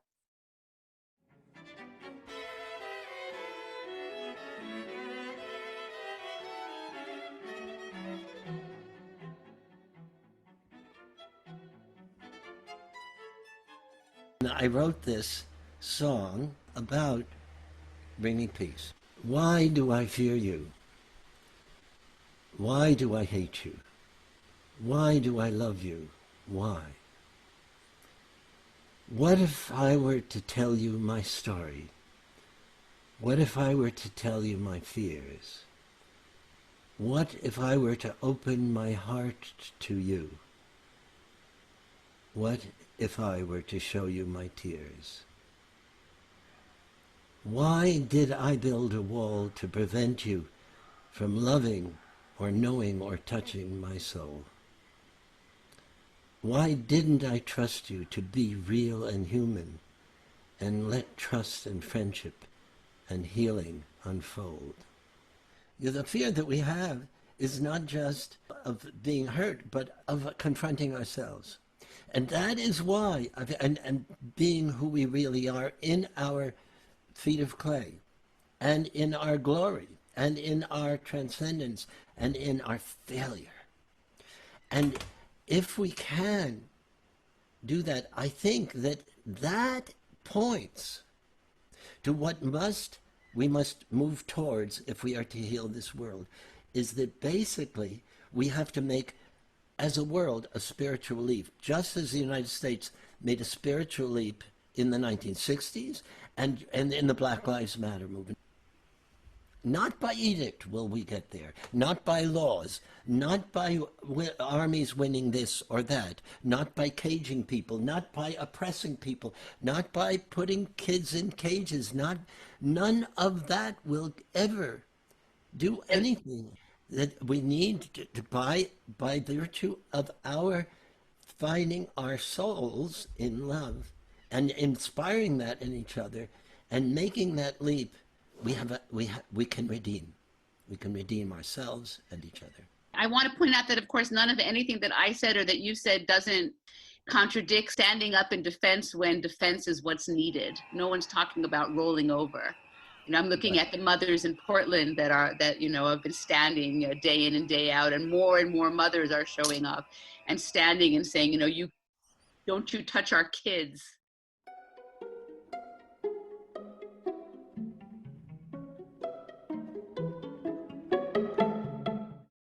Robert Dauber was born in Vienna in August 1922. His father came from Bukowina. He was a very fine violinist. His mother from Brno. When Robert was 14, the family moved to Prague. His father became the leader of a salon orchestra, and Robert was very influenced by that light operatic music. This piece he wrote when he was taken to Terezin, the infamous ghetto in Czechoslovakia, the show ghetto of the Nazis. Robert participated in the musical life there. He played cello for all the performances of the children's opera Brundebar. When he was almost 23, he was deported to Auschwitz and from there to Dachau, where he perished. It's interesting in this music. It begins softly. It has a fast, lively part in the middle that reminds me of flamenco music. Then it goes back to the serene part, except if you notice before the end, there's a place that is marked in the music, a marking that I've never seen in music before, tumultuoso. And it is as if the composer wants you to know that things are not all as serene, as beautiful as the rest of the pieces.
As I reflect on this piece, I realize this was the only surviving piece of Robert Dauber. Had he lived, or probably he wrote other things which nobody so far has discovered, and there is a question if anything will ever be discovered. And so we are blessed with many survivors and many who lost their lives and could have enriched our culture so much had they lived.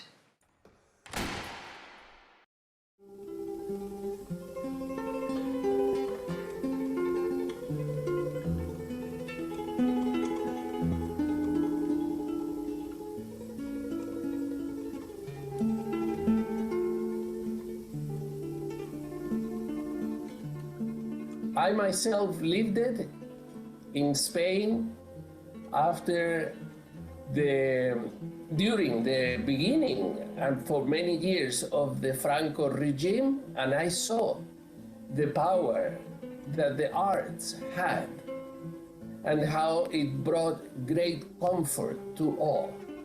I think that musicians, as music is my life, I will speak about music, but it goes, of course, it is true for writings, for writers, poets, painters, sculpture, and every kind of expression of one's soul through the arts.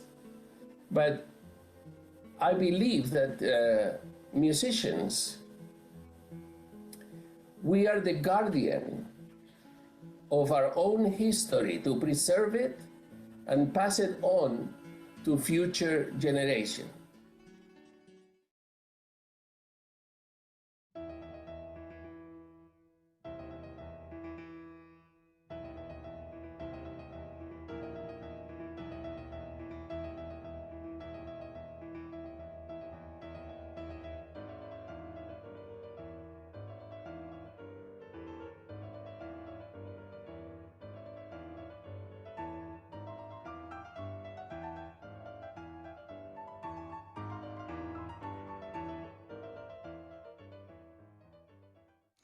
avesse scatenato negli artisti un'autentica esplosione non solo di creatività, di ingegno, ma di quella enorme dose di adrenalina con i quali si può sopravvivere a situazioni di disagio, a situazioni tragiche, penose, e quasi quasi azzerare il luogo, il campo di concentramento. Tutto si ripiega sull'attività del proprio cervello e del proprio cuore. Mangiare è importante, ma diventa certe volte più importante stare insieme, fare musica, fare teatro. Chi o cosa spinge l'uomo nelle situazioni più drammatiche, impensabili, a produrre arte? È una domanda che ci porteremo, credo, a lungo. Una risposta possiamo averla. Può essere il credere in un futuro migliore, può essere anche ritenere che in quel momento l'uomo deve veramente dare il meglio di se stesso e deve produrre una forza testamentaria capace di trasmettere il vero significato dell'arte e della vita alle future generazioni. Ma a prescindere da qualsiasi interpretazione, oggi possediamo un patrimonio universale che spetta a noi in questo momento valorizzare, promuovere, catalogare, darne una formazione accademica, bibliotecaria, museale, rendere tutto questo letteratura. In fondo sarebbe la realizzazione del loro desiderio. Nell'immediato questa musica va suonata, va eseguita. In una proiezione futura questa musica deve assumere i contorni, i profili di una letteratura.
Questo brano, come altra letteratura pianistica, viene prodotto in un campo di lavoro tedesco.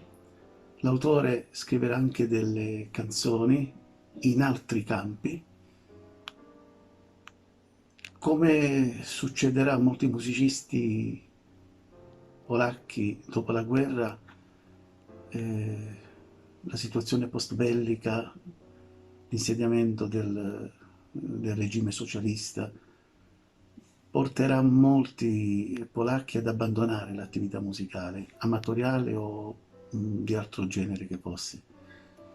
Striecki morirà praticamente anonimo negli anni '80, ma come altri non imbraccerà più uno strumento musicale o si dedicherà solo tra amici a fare musica. Questo è una delle eredità più amare che raccogliamo dalla produzione musicale concentrazionaria. È come se una misteriosa energia abbia motivato, abbia dato un'adrenalina, una carica enorme di energia nel campo durante la cattività civile o militare o politica, e una volta ottenuta la liberazione, a meno che di particolari motivazioni artistiche, molte persone abbiano privilegiato il ritornare a una vita normale, a una quotidianità, piuttosto che rituffarsi in avventure di carriera musicale o artistica o teatrale.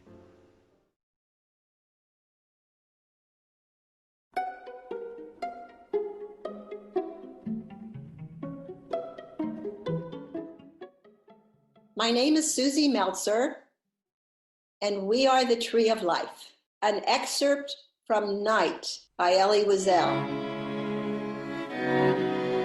Never shall I forget that night, the first night in camp, which has turned my life into one long night, 7 times cursed and 7 times sealed. Never shall I forget that smoke. Never shall I forget the little faces of the children whose body I saw turned into wreaths of smoke beneath a silent blue sky. Never shall I forget those flames which consumed my faith forever. Never shall I forget that nocturnal silence which deprived me for all eternity of the desire to live. Never shall I forget those moments which murdered my God and my soul and turned my dreams to dust. Never shall I forget these things, even if I am condemned to live as long as God Himself. Never. And so we go through the museum. And what should we do? Weep? No. My good friends, we never try to tell the tale to make people weep. It's too easy. We didn't want pity. If we decided to tell the tale, it is because we wanted the world to be a better world. Just a better world. And learn and remember. What is our role?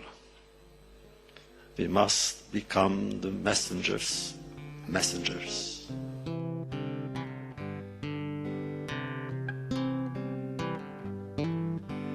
Courage always finds a plan to a whole new circumstance. And would I put out your fire if I saw the chance? Your troubles will I soften, a double truth in front of me. Say, am I you if you ain't me? Are you sure someone is in your tree? And joy will replace the chair while you're sitting there, too darkened to hear them joke, and hardly afloat the gates of hell.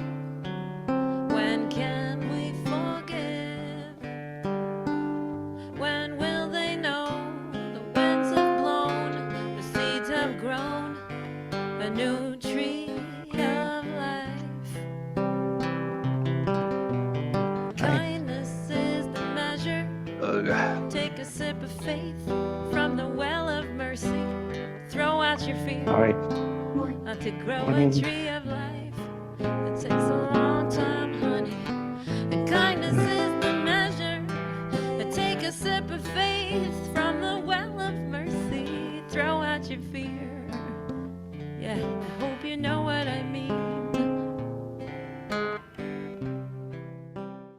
Let's build life anew. Bring this hate to an end. Let's find trust in our hearts and start over again. Can you forgive me? Can I forgive you? Can we ever stop fighting and sing the same song? The Holocaust survivors themselves have had the final word of their own story. That to me is an amazing act of both resilience, I'm going to keep living and I'm going to tell my story, and resistance, I have the final word on this. We collectively have the final word on this. Make your way. You say what you want to in your own time. In those days, the notes were silent, and today they will be heard. In the days, drawings were hidden, and now they will be seen. In the days of voiceless stories, now their words will be spoken, and their ways won't be forgotten.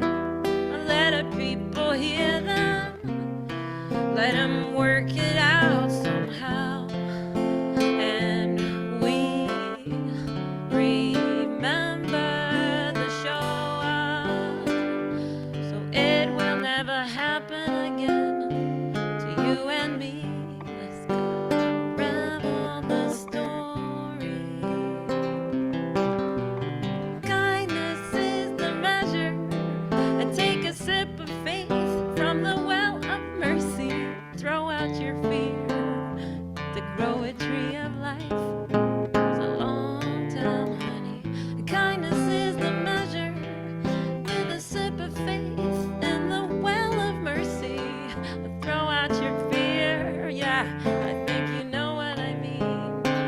Yeah, a tree of life.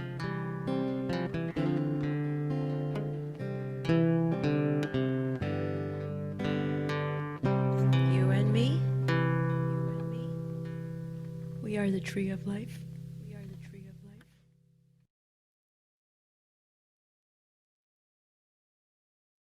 Well, thank you. Thank you, Jackie. Thank you, Peter. Thank you, Clint. And thank you, Jackie's other friends. I am so happy and honored to be able to bring this film at this time of moments of pain, watching what's happening in Israel, watching what's happening around the world with scaling anti-Semitism. This is a platform that Jackie has and her friends have put together for a new way, perhaps, to focus on how to educate around the Holocaust and how to educate around anti-Semitism. And I will speak for Jackie. Jackie is very interested in bringing this film to other communities. So those who are with us and are here from around the world, if you want to contact Jackie, I'm sure Jackie will put her email in chat. Sure. And all of the chat information will be available online at JCHRnow.com, our website. And I'm going to turn it back to Jackie to open the next phase of the discussion. Okay, first of all, I would like all to admit that, in fact, my daughter at the end who composed this music and this song is beautiful, and that you love her. I do love her. That's one point. Effectively, let's open the question and answer. And Peter, are you around? And Clint, are you around? And myself. And after that, I will present some other projects that we are developing, specifically with Dr. Joshua Cohen. Where are my Peter and my? I'm here. Okay. Okay, and are you Peter? Wait. Where's Peter Yarrow? No, Jeffrey wants to say something. Yeah, just a second. I want everyone, so we have a big crowd still with us. And I want you to now, to be able to raise your hand, I want you to go to your tab on the bottom of your Zoom toolbar and open it, and you'll see that it says raise your hand. And if you take a look at my tile, I immediately went to the top and I have a hand raised. So the best way for us to be able to manage people who want to ask questions of all of the people, whether it's Peter or Jackie or Clint, to raise your hand, it makes it infinitely easier for us to manage the Q&A. And so also I would advocate you, please, in all fairness to the presenters and the people who've worked so hard to bring you this project, please bring your cameras back on because we want to see you. Otherwise, Zoom is not showing you based on all of the toggles that I set up at the beginning. So thank you very much, those of you who are coming back on with your cameras. So appreciate that. So Jackie, now that I've said my 2 cents, you go ahead and do what you want to do next. Jackie, you have to unmute yourself, please. Unmute yourself, Jackie, please. Do you have any questions that we can start with? And I will look for Peter. I am sure he's fine, to Clit or to myself or to any of you. I'm here. Oh, he's here. Okay, Yeah. please ask your question. You can raise your hand. We'll select you. My hand is raised, so I'm going to ask the first question. What do you expect to do with this platform moving forward? And I asked the question of all who were participating in the production.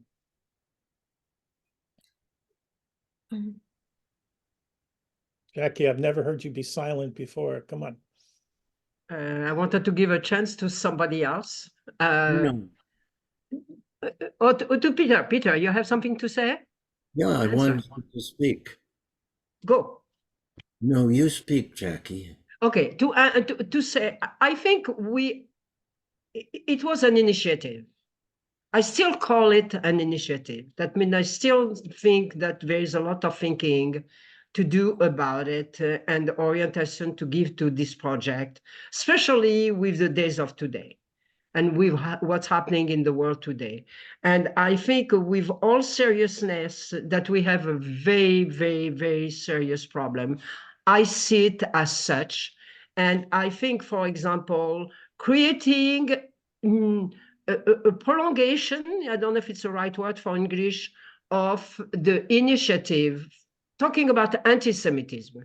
I am already talking with Peter and so about how we are the Tree of Life can help combating anti-Semitism with arts. And we have already a number of ideas. By selecting artists, we might be able to do that. Secondly, are we going to do it and use this educational tool successfully? I'm not sure, and I have been in education for 63 years in different fields. I'm not sure that I have reached the little level of success or even just of reflection. How can we do better than we do? And Peter expressed that it's not about the Jews, it's about the human being. How can we bring our generation to generation? How can we bring our kids to safety and at the same time to action? Okay, and that they understand. As you saw at the end of the movie, there are different trees, and they are the trees from my grandchildren and friends of my grandchildren. How can we do that? And that means there are so many factors, so many steps to be reviewed, to be studied, to get our education. I need to get my education from Peter, from Francesco Lotoro. And how are we going to reach this step where finally we could say we can create a better world? Well, I have a thought, Jackie, that has been in my heart, and the presumption is, on my part, is that when we have a tool here, we ask the question, how can we use this tool in a concrete way? For instance, if we were to take the art of that has been produced by Holocaust survivors and show it to kids in a school and say, I want you to express musically, poetically, or your art, what it is that is beautiful in your lives, what it is that's stopping you from being a beautiful person, from being what you aspire to be. What is it that you find that's cruel? And express that. And when you express that, you say, I am here and I stand for something. I stand for this in a positive way, and I stand for this in terms of my calling it reprehensible. I think if we want to do that, it has to be, in my mind, something that we bring to synagogues, to mosques, to churches, because and we have to understand that the stories that are happening today need the kind of courage to be told in the way that these Holocaust survivors tell them. Kids in schools about anticipating a school shooting or experiencing the pain of being Black, of being, and then we also have to hear the stories of those people who were caught in Gaza. So, you know, that not the perpetrators of the war or the participants, the people whose lives were shattered by that. Peter, That's being Jewish. Peter and Jackie, I have a question from you from Pam Ferris. Pam, if you can unmute yourself and ask your question. Hi, Pam. Unmute yourself, Pam, please. I had. Okay, yeah, so now we can hear you. Go ahead. Okay. Happy to see you. Happy to see all of you, and thank you for including me in this. What came to mind as I watched this amazing documentary is the various ways in which it can be promoted. And we have, I happen to be part of the National Association of all the Jewish homes in the country. And I think, Peter, you're aware of that association because you sang at our conference. I sent you a message about Don Schulman, who I know you know, but I was actually one of the participants on the stage when you were singing. So anyway, I know that that is one area that I think we could get this out there, but I understand you want it to be an educational tool, and many of the seniors that live in our homes have lived through it. So I'm not, but I still think it's fascinating for them to see, and we would be happy to show it at Seacrest if you would like that. But I also think it's really a very moving piece that the employees of the Jewish homes could see. It's a long video, and that's the challenge. Because we already show a video about the Holocaust to every new employee that starts with us. And that is part of their education.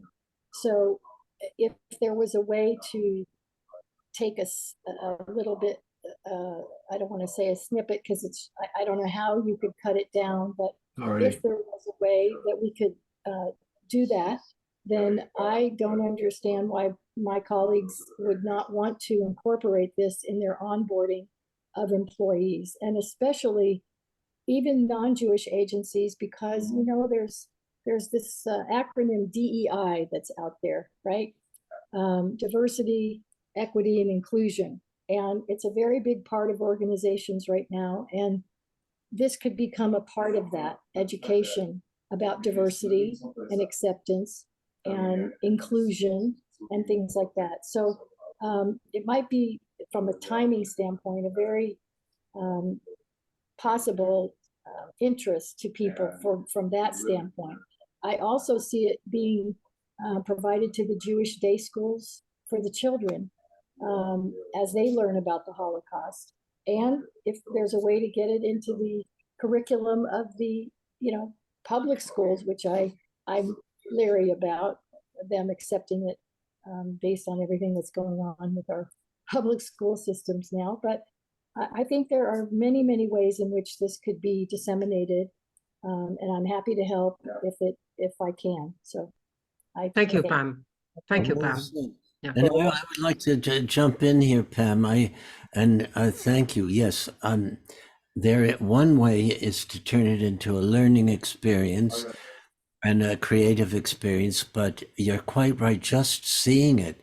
But to me, if you're talking about the dilemma of making it a larger experience, and because it's too long, you can take a portion of it and then you can allow people to talk about it and discuss it, and then do another session. I mean, there are many ways around that, but you're absolutely right, and thank you for stepping up to the plate. That's exactly what we need. That's what we need right now is kind of a brainstorm session to say, how do we produce from the very people we're talking who are here, how do we produce something that informs, that allows people to have their voices heard as well, to discuss it, and to create something from that experience that brings us together and gives us more resilience. So I want to ask Peter, Lynn, Peter, if I may, Jackie, stop. I want to bring Lynn in, and I want to give time for the audience to ask questions. I have to say something in relation to this comment. We'll come back to you. We'll come back. Please, Jeffrey. I want all you to know that we have turned the documentary under the recommendation of Clint in a docu-series. And I learned what is a docu-series. That means we've already broken it down. Say it in 30 seconds. Say it, Clint, in 30 seconds. We've already broken it down into episode by episode, and that makes it available to target to whoever wants it for whichever purpose. So it's very easy for us to send it out that way. Dance or literature or. Thank you. Sorry. Next question is Lynn. Please ask your question. Thank you. Thank you. I've been working with Jackie for some time and a number of others of you. And I'd like to say there's one word I think can help us all. And that word is epigenetics. I am the director of the USC Institute for Genetic Medicine Art Gallery. For 22 years, we've been using art, music, dance, poetry, laughter to show how it heals the physical body. And everything that you're saying and doing here is epigenetic. And there is an institute in Grand Rapids, Michigan, the Van Andel Institute, that has an epigenetic department of research that's led by a former USC scientist. and that is the Van Andel family and the group of people from which Betsy DeVos, our former education director, came from. I think that we can use loving kindness to gather everything you're saying to them and make a presentation to their art prize that would make your ideas go global under one word: epigenetics. Well, thank you, Lynn. I want to also let everyone, we have 42 people in this program, but there is only 18 people who are on camera, which is a shanda. So I want to ask all of you who are with us to go on camera so our artists and everyone who is contributing to the program can be inclusive in seeing you on screen. So please. So I have the next question for Chuck Fink. Please, Chuck, unmute yourself and ask your question. Good to be with you, and thanks for putting this on. It was really just So beautiful. if you can make yourself a little louder, to take your voice up. Yeah, hang on. How is that? Is that better? Beautiful. Let me turn this on. Hang on a second. Okay, now we can't hear you. Let's try this. Yeah, you're on two. Sorry, folks. Okay. Yeah. I'm wondering if you can hear me now. Okay. In Cleveland, we have the Maltz Museum of Jewish Heritage. And I don't know if you're familiar with it. I imagine one would be. And I have a friend who's the director of education and family programming and outreach there at the museum. And that's connected with the temple to Tifereth Israel in Cleveland, which houses the synagogue that was built by Rabbi Abba Hillel Silver. I think these venues would be a great place to do it, especially the Maltz Museum, and then there's other programs as well that could put it into, as you said, the religious schools and the day schools, especially in that segmented kind of way that you talked about. That's all. Okay, and next. You know, we need help. We have been 3-4 people working on all that for 3 years. Lynn was being one of them, Ruth, who has a hand raised also. But if we can, as Peter said, create a kind of roundtable, to create a kind of study and have people helping us to develop all that, I can tell you that the link is at Yad Vashem, for example. We have done few things here and there, but if the organization can become so powerful and expand it so much, please consider joining. Thank you. Okay, next up, Bracha, if you can unmute yourself and ask your question. Yeah, I was just thinking that after some presentation is made or some series of docu-series or whatever it is at a school or a synagogue or a mosque or wherever it is, that there be a follow-up project for the people that regularly attend there, whether it's maybe a mural or some other form of the arts, or whether it's one thing I can do to make this a better world kind of thing. Okay, and next is Ruth. Unmute yourself, and we're happy to have your voice in the program.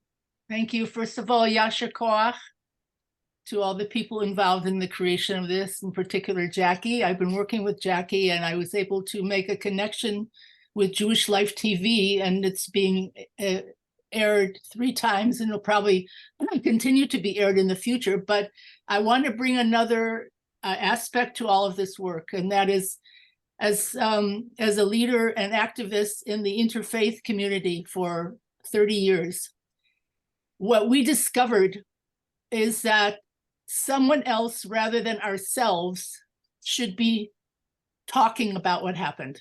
Meaning, if the Jews who are united and want the world to know what happened want to make a greater impact, the story has to also be told by non-Jews who understand the significance for all of humanity, not just what happened to the Jews. Mm-hmm. So I'll give you just a what happened in Culver City about 15 years ago. There was a demonstration in front of the mosque in Culver City, and people came with signs saying, Muslims go home, you're not wanted here. They burned Bin Laden in effigy. And we called all of our people from the interfaith community, and we went and stood on the parapet of the mosque, and we put our arms on each other. We were Sikhs and Hindus and Jews and Christians and atheists, people who were meeting together regularly. And it made a huge impact that it was the rest of the community that was speaking out on behalf of the Muslims. I have a friend, her name is Manaza Afridi, Professor Afridi. She's the first Muslim ever to be appointed as head of a Holocaust center. She works out of Manhattan University in Riverside in New York.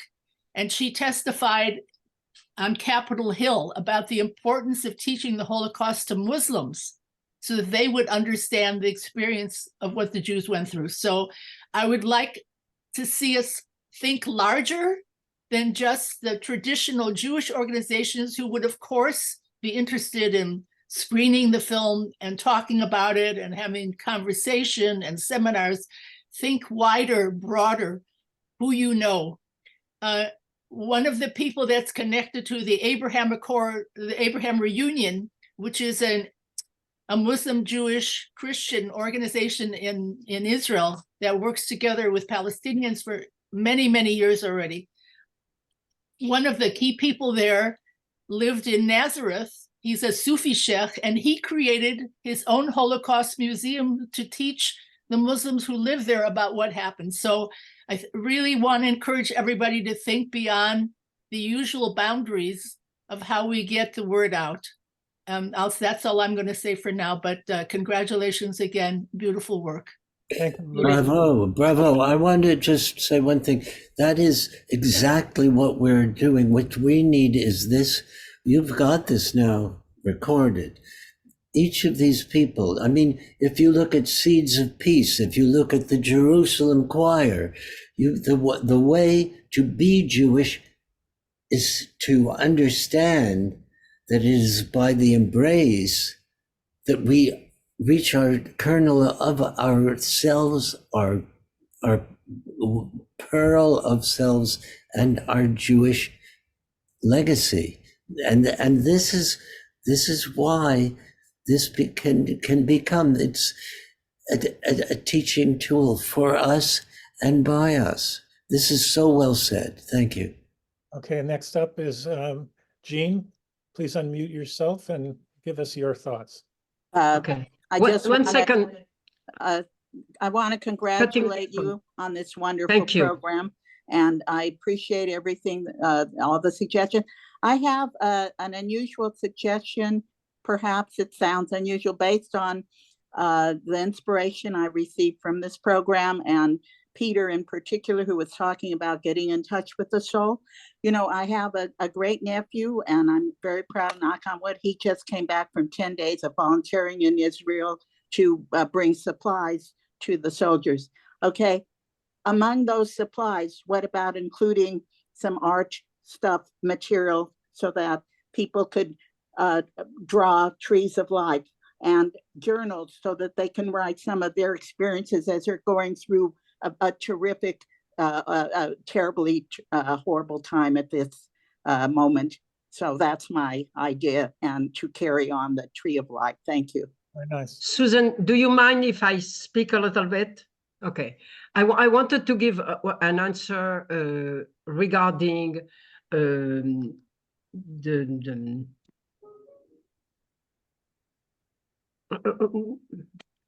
contacting some of our organization. Okay, I don't know, I'm losing it, but that's fine. But I want to share with you, as I said, and it's a personal point, I have been 63 years in education, in different fields, physics, mathematics, English, French, Hebrew, culture or art.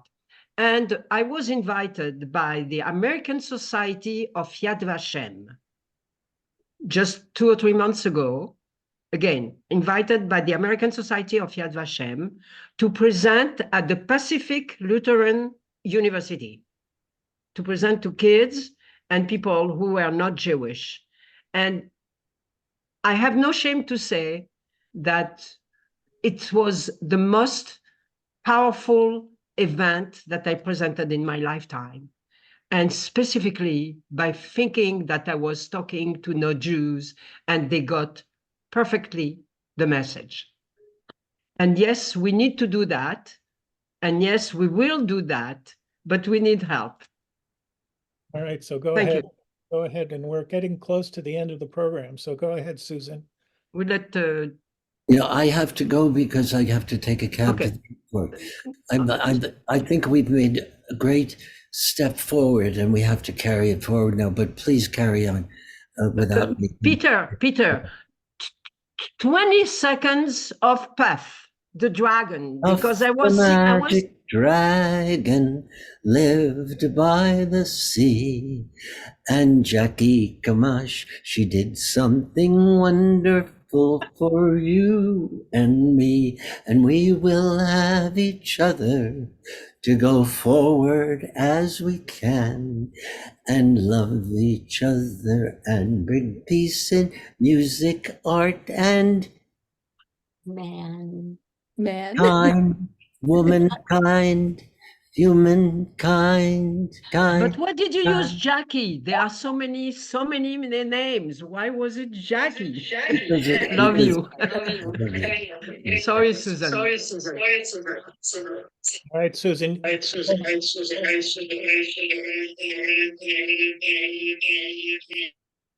Please unmute yourself, Susan, and give us your point of view. Susan, unmute yourself, please. Okay, there I am. Sorry, I unmuted. I live in Arizona. My grandchildren go to a junior high, and one of the teachers there made a whole Holocaust program with his 8th grade students. He converted his whole classroom into a museum. He did activities. It was written up in the paper. It was fantastic. And one day he came into his classroom and it had been vandalized.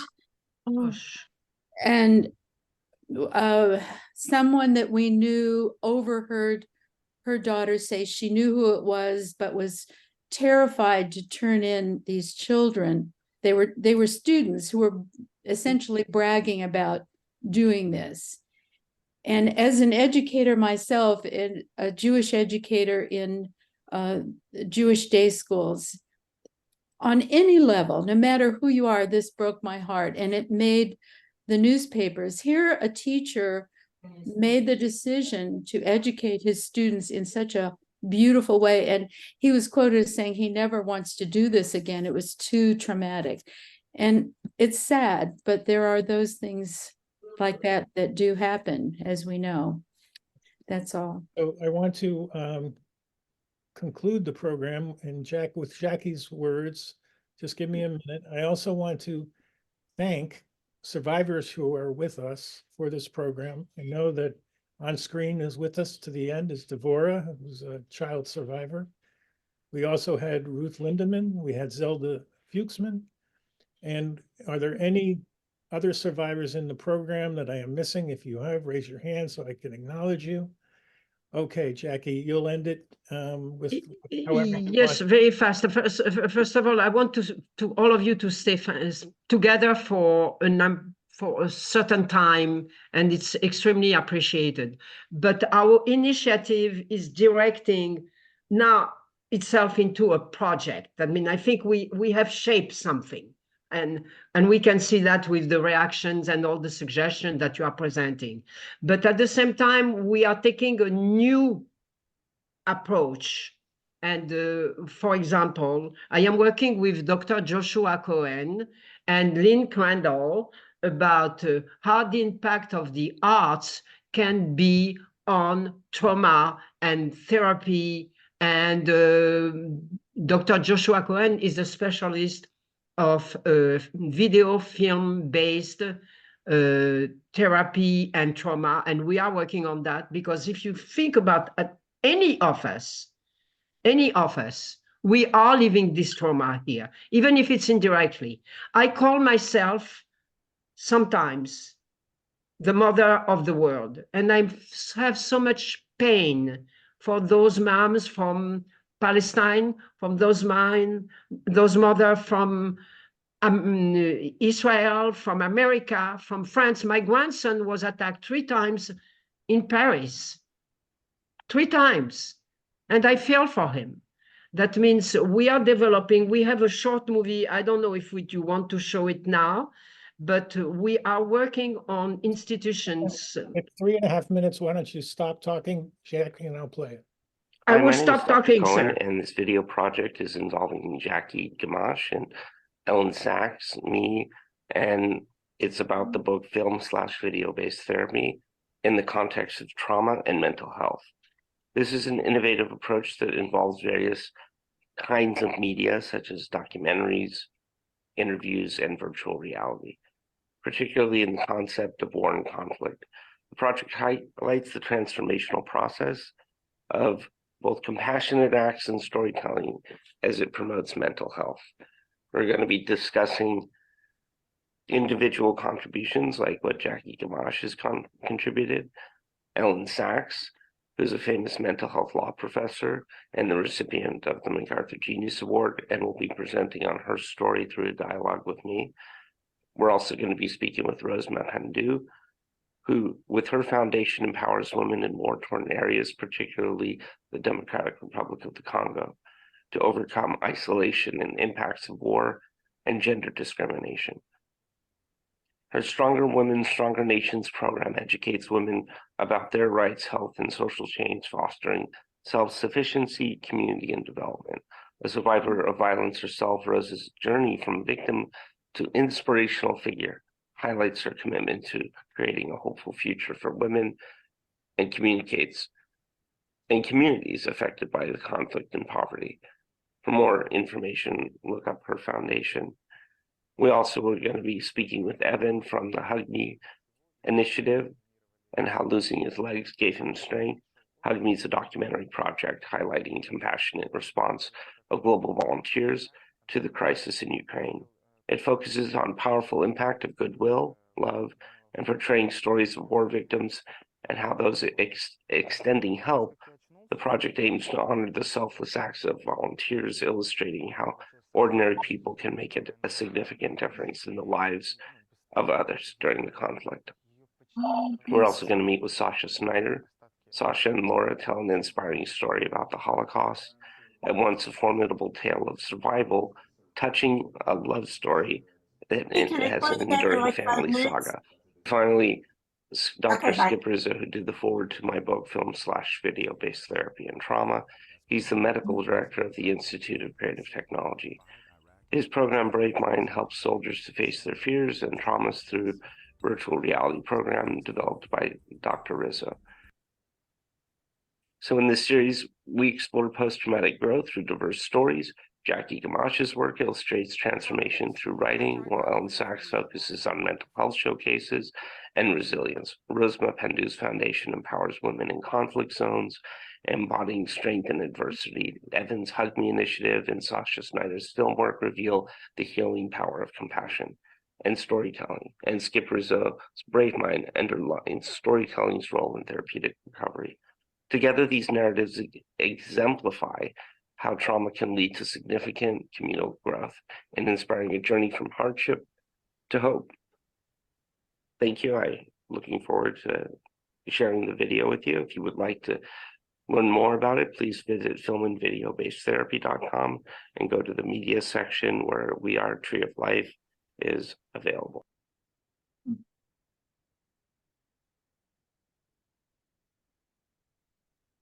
Thank you, Josh.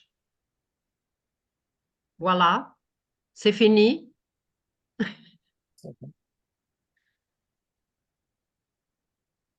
Are you there? I'm getting there. Hold on, I'm back. Okay, so thank you all. Jackie, if you want to add a few more words, but keep it tight. He needs another Jackie. Who can be the Jackie in this room? Take somebody. Susan. Okay. Laura. Thank you. Thank you for this enlightening and inspiring. I don't know if it was an hour or 5 minutes. It felt Thank you for that. beautiful. And thank you for sharing so much.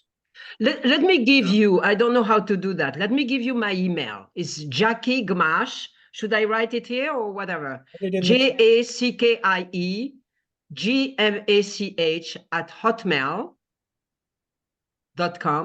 And my phone number, and I love to talk. I don't know if you noticed that. 858-382-3254.